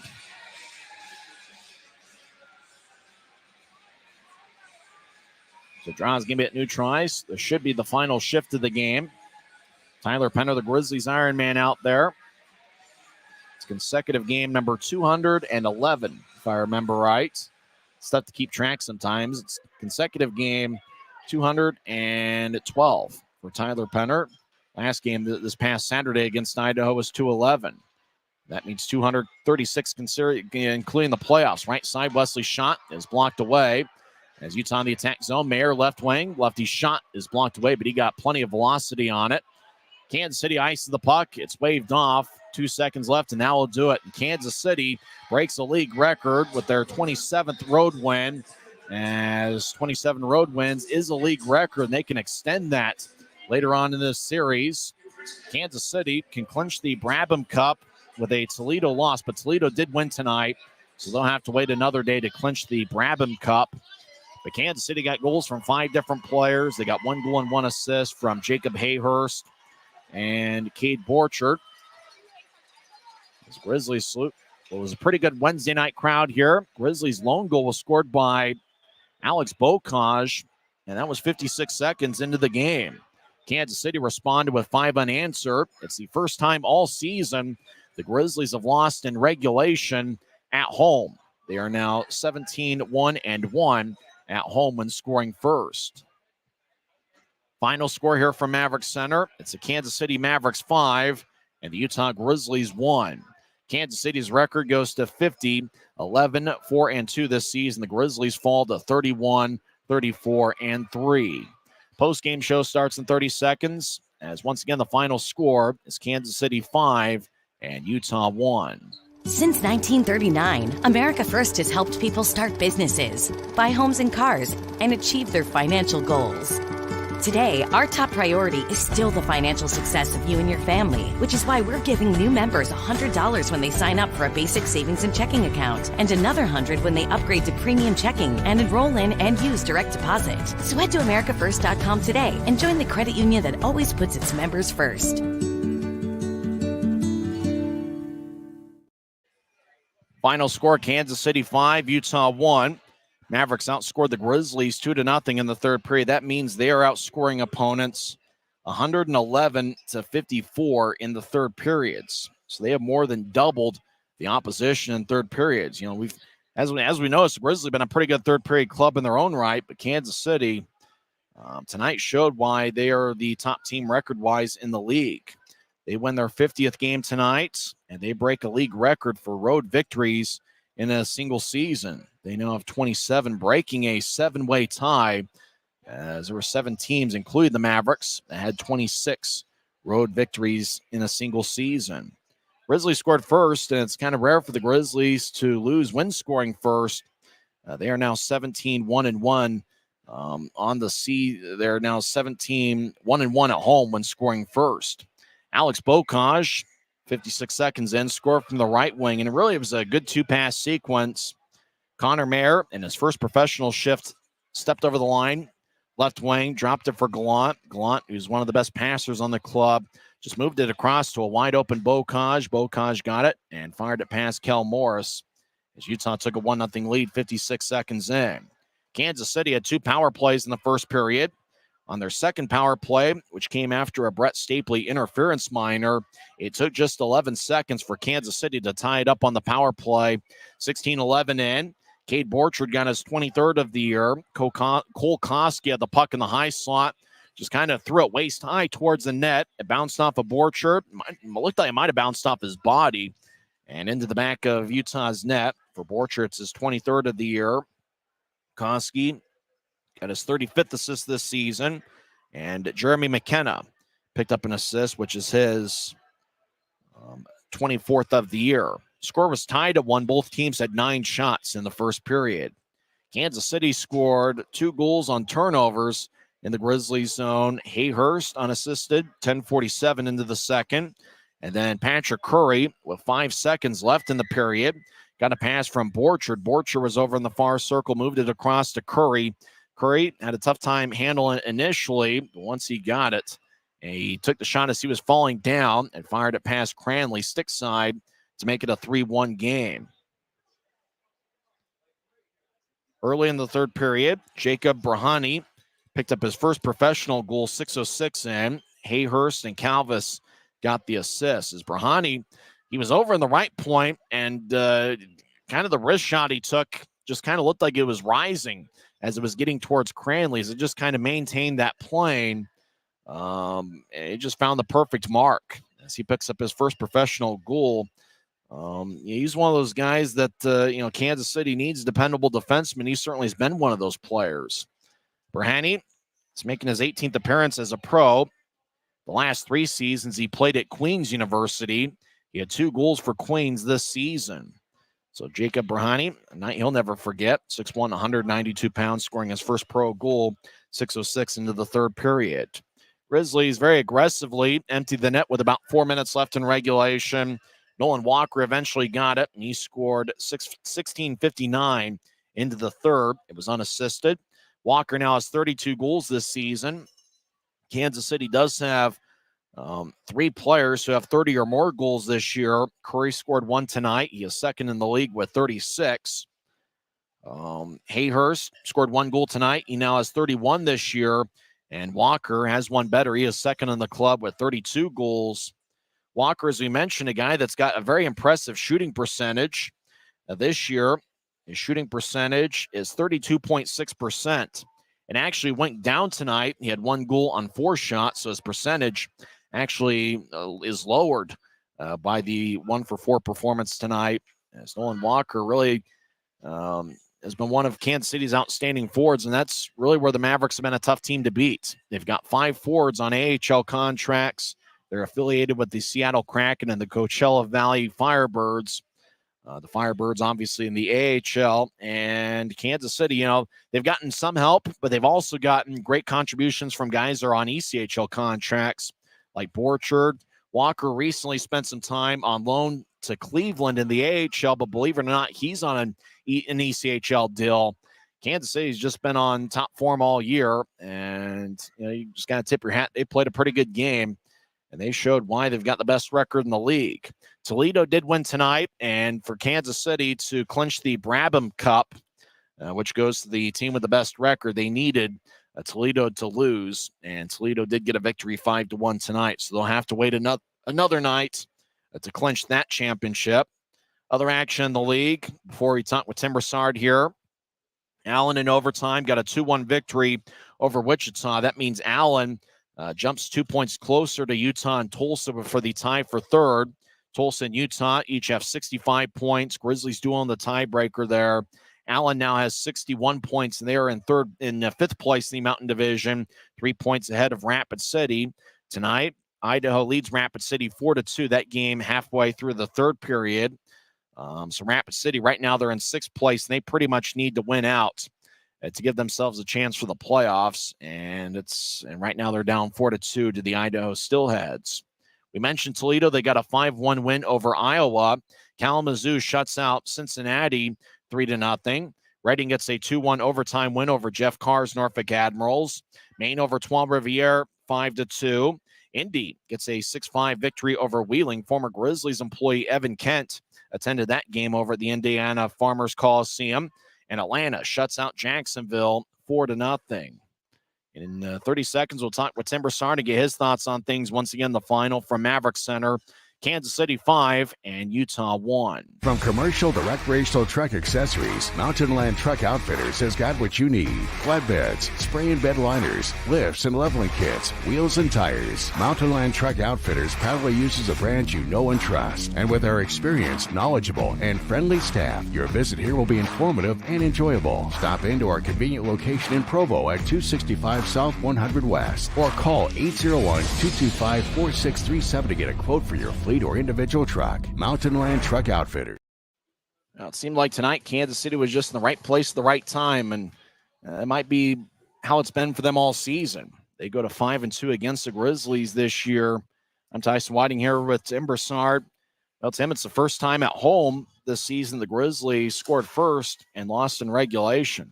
Kansas City scored 5 unanswered, and they did it with playing a complete game. Goaltending, defense. They got it from all 3 forward lines.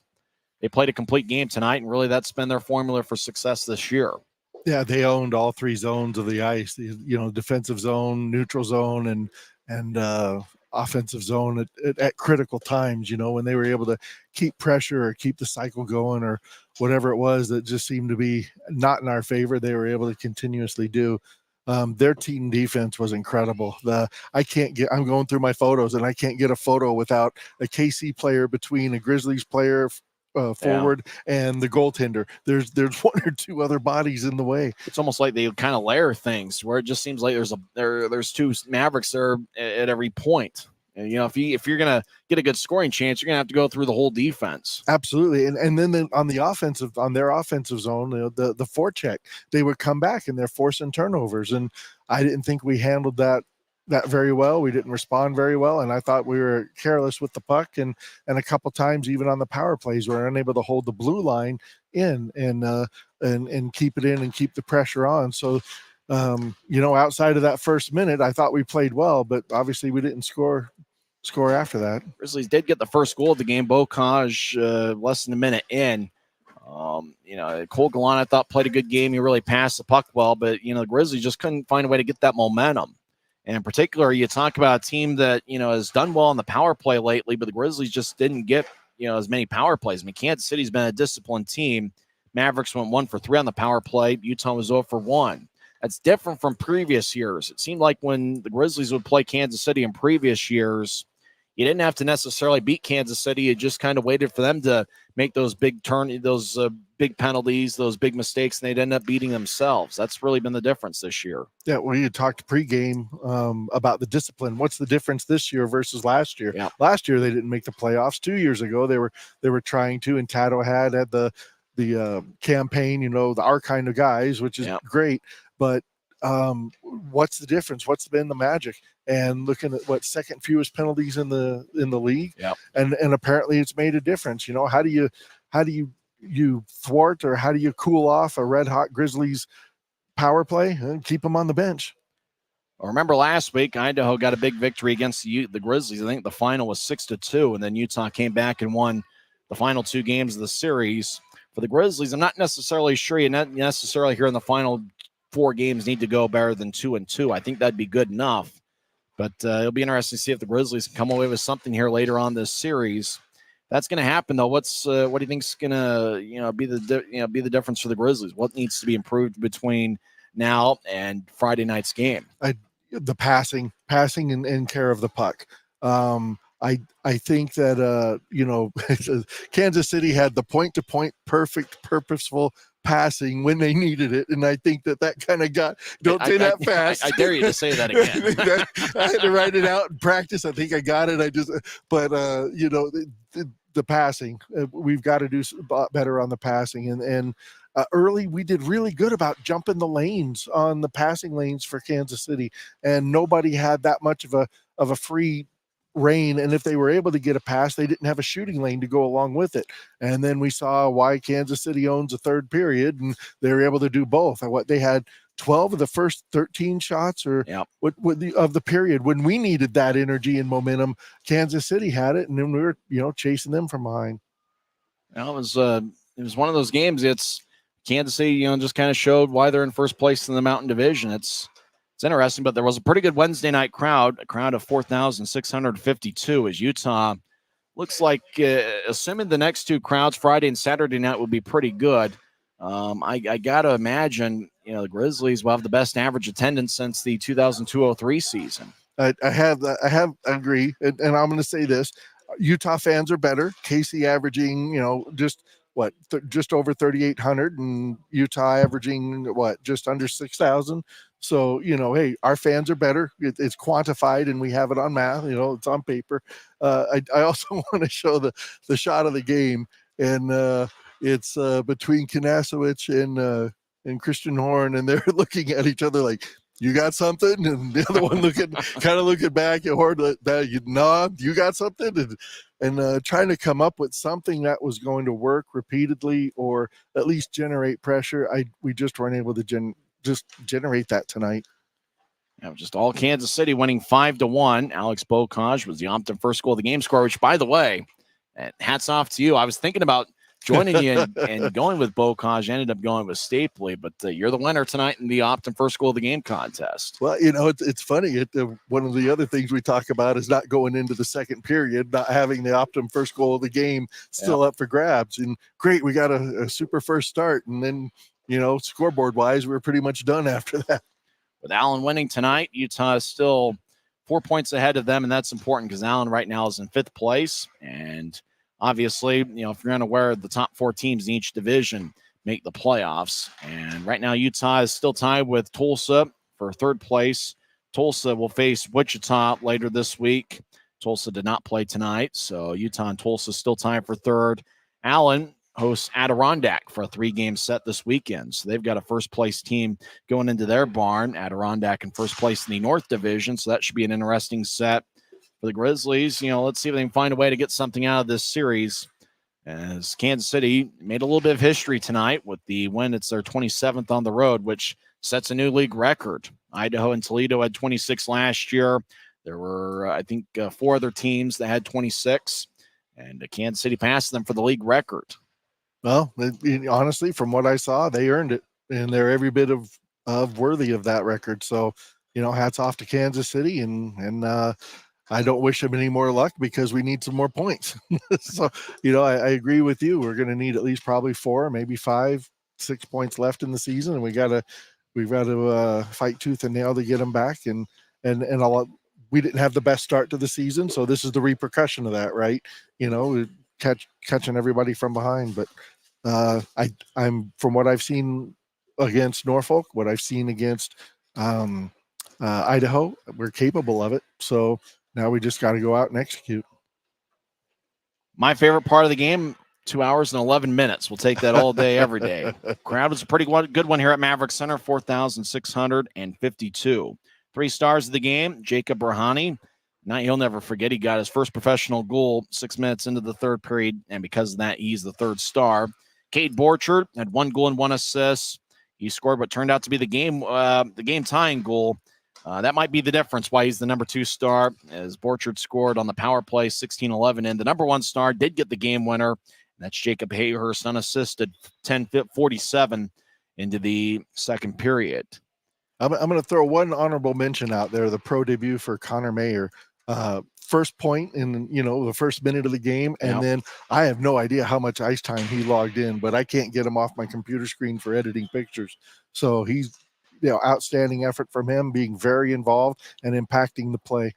Looked like he had good speed and looked like he had pretty good velocity on his shot as well. Mm-hmm. It looks like he's going to be a good one for the Grizzlies. He played at Colorado College the last 5 years. A few of those years he was a teammate with former Grizzly defenseman Brian Yoon. Yoon's currently in the AHL, I believe, with the Rangers AHL affiliate. I think Hartford. They picked him up a couple months ago, and he's on an AHL deal with them. And right now he currently still leads the Grizzlies in plus-minus this season at a +11. Oddly enough, +11 was what Mayer was this season at Colorado College, tied for his team lead among defensemen in plus-minus. So it looks like he's going to be a keeper.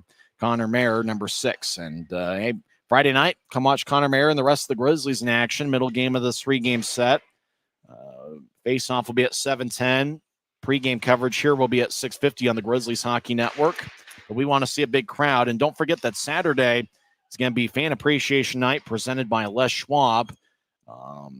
If you want to shoot for your seat once again, that's going on again. That'll be fun. 30% on your season tickets. You got that down before Saturday, and you can shoot for your seats. They're going to try to make it difficult. I think there were quite a few winners last season. They might make it difficult on you to get your free season ticket, but that should be a lot of fun. That's something that's been going on for 3 or 4 years now. Shoot for your seat is back at Maverick Center once again this season. Just put 30% down in your season tickets for next season, and you can shoot for your seat. That'll be a lot of fun. That will be after Saturday night's fan appreciation game here at Maverick Center. For the Grizzlies, they've done a good job protecting home ice, but tonight it's been the best team. It's been the team with the best road record this season. In fact, in terms of wins, they're the best all time in the league. They are now 27-3-2-1 on the road. That's the Kansas City Mavericks. They win 5-1. Hopefully it'll be a fun one on Friday night. It'll be interesting to see if either team practices tomorrow. Obviously, this late in the season, you want to stay fresh if you can. For the Grizzlies, they try to even up the sets. They are now 2-5 against Kansas City this season. Well, Tim, before we head out, any final thoughts? No, I'm glad to see that we at least had a level of compete that was acceptable and consistent with what we wanted to see. We didn't get the result we wanted, but I got to see the level of compete. So that right there is optimistic. Yeah, the Grizzlies did compete tonight. I thought Bocage played a great game. Glunt, I thought, played well as well. But Kansas City just played a pretty good game, and they come away with the victory. Josh Wesley ended up leading Utah with 6 shots. No other Grizzly had more than 3 on the night.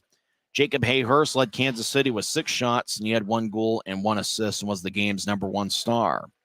Well, that'll wrap things up here from Maverick Center. Hopefully everybody enjoyed the weather today, because it looks like the weather is going to take a turn for the worse this weekend. Tonight, here on home ice, things heated up a little bit, but Kansas City comes away with a 5-1 victory. Next broadcast will be on Friday night, 6:50 pregame show, 7:10 face-off. For Tim Broussard, I'm Tyson Whiting, and it is what it is.